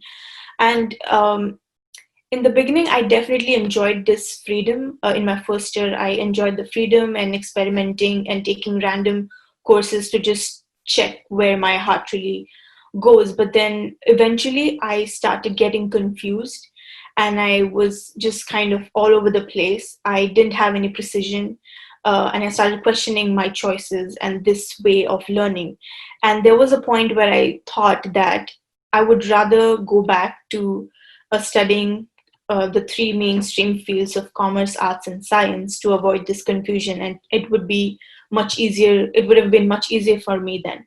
But then, towards the end of my sophomore year, I realized that I was able to make clearer decisions to what I really want to learn about, because I had experienced so many different things. So I had the option of really connecting with one course or one type of interest. So I think that really helps in a multidisciplinary environment. And because you have tried so many different things, I feel like connecting with you can really precisely know what you're attracted to and driven by, and then follow that path. And I feel like, just like what Swapnil said, I have worked on multiple internships, and the skills I learned through them are not directly related to the courses I'm taking now, but they are not all waste. They are definitely important in other aspects of life and the other work that I will be doing in future. So basically, confusion will occur whether it is multidisciplinary institution or not. But I feel like getting confused and learning multiple things and skills would make students make better decisions, like Swapnil said, and be true to what their interests are, rather than blankly following just one direction without knowing if you're truly into it and enjoying it. Thank you so much, Mrunal, for that. And just to close this question, as I've already said in my previous answers, I'm quite a fan of this multidisciplinary approach from the very first, even before the NEP came. Just a quick closing note on this question. I recently saw a video of the late actor Sushant Singh Rajput speaking on something, and he said we were at a stage where English was very like a compulsory thing to learn if you wanted to thrive in the professional world. Going forward in the 2 to 3 years or 5 years, we'll be at a stage where the computer language, so the coding, will be something that is going to be absolutely mandatory for students or the individual to thrive in the professional world. So currently we are at the stage where we cannot predict what kind of professional jobs or professional roles that the students will be applying for in maybe say year 2030 or 2035. And so the educators right now really don't know what to prepare the students for, so what they're going to apply for in the coming 10 years. So that is where I would say this approach comes in very handy, because the students will have 3 to 4 skills at their disposal, unlike just maybe one or at the max 2 skills. So that is something that is going to help the students really going forward. Quickly telling my own example, I graduated from a degree in English literature, and that is got absolutely nothing to do with the professional role that I got. The thing that I excel in my role is the data management skills or the event management skills that I acquired apart from my formal education. And that is something from my own experience, I would say, is very helpful. So definitely a multidisciplinary approach should be there. As I said, I agree with Swapnil that the students need to be more responsible going ahead, taking how they choose. But again, 10th grade is not something where we want students to finalize a stream and go ahead with it. They need to have a lot more freedom, and they need to be at a certain age to select a particular stream for that career. So yeah, I would say that is all for the questions part.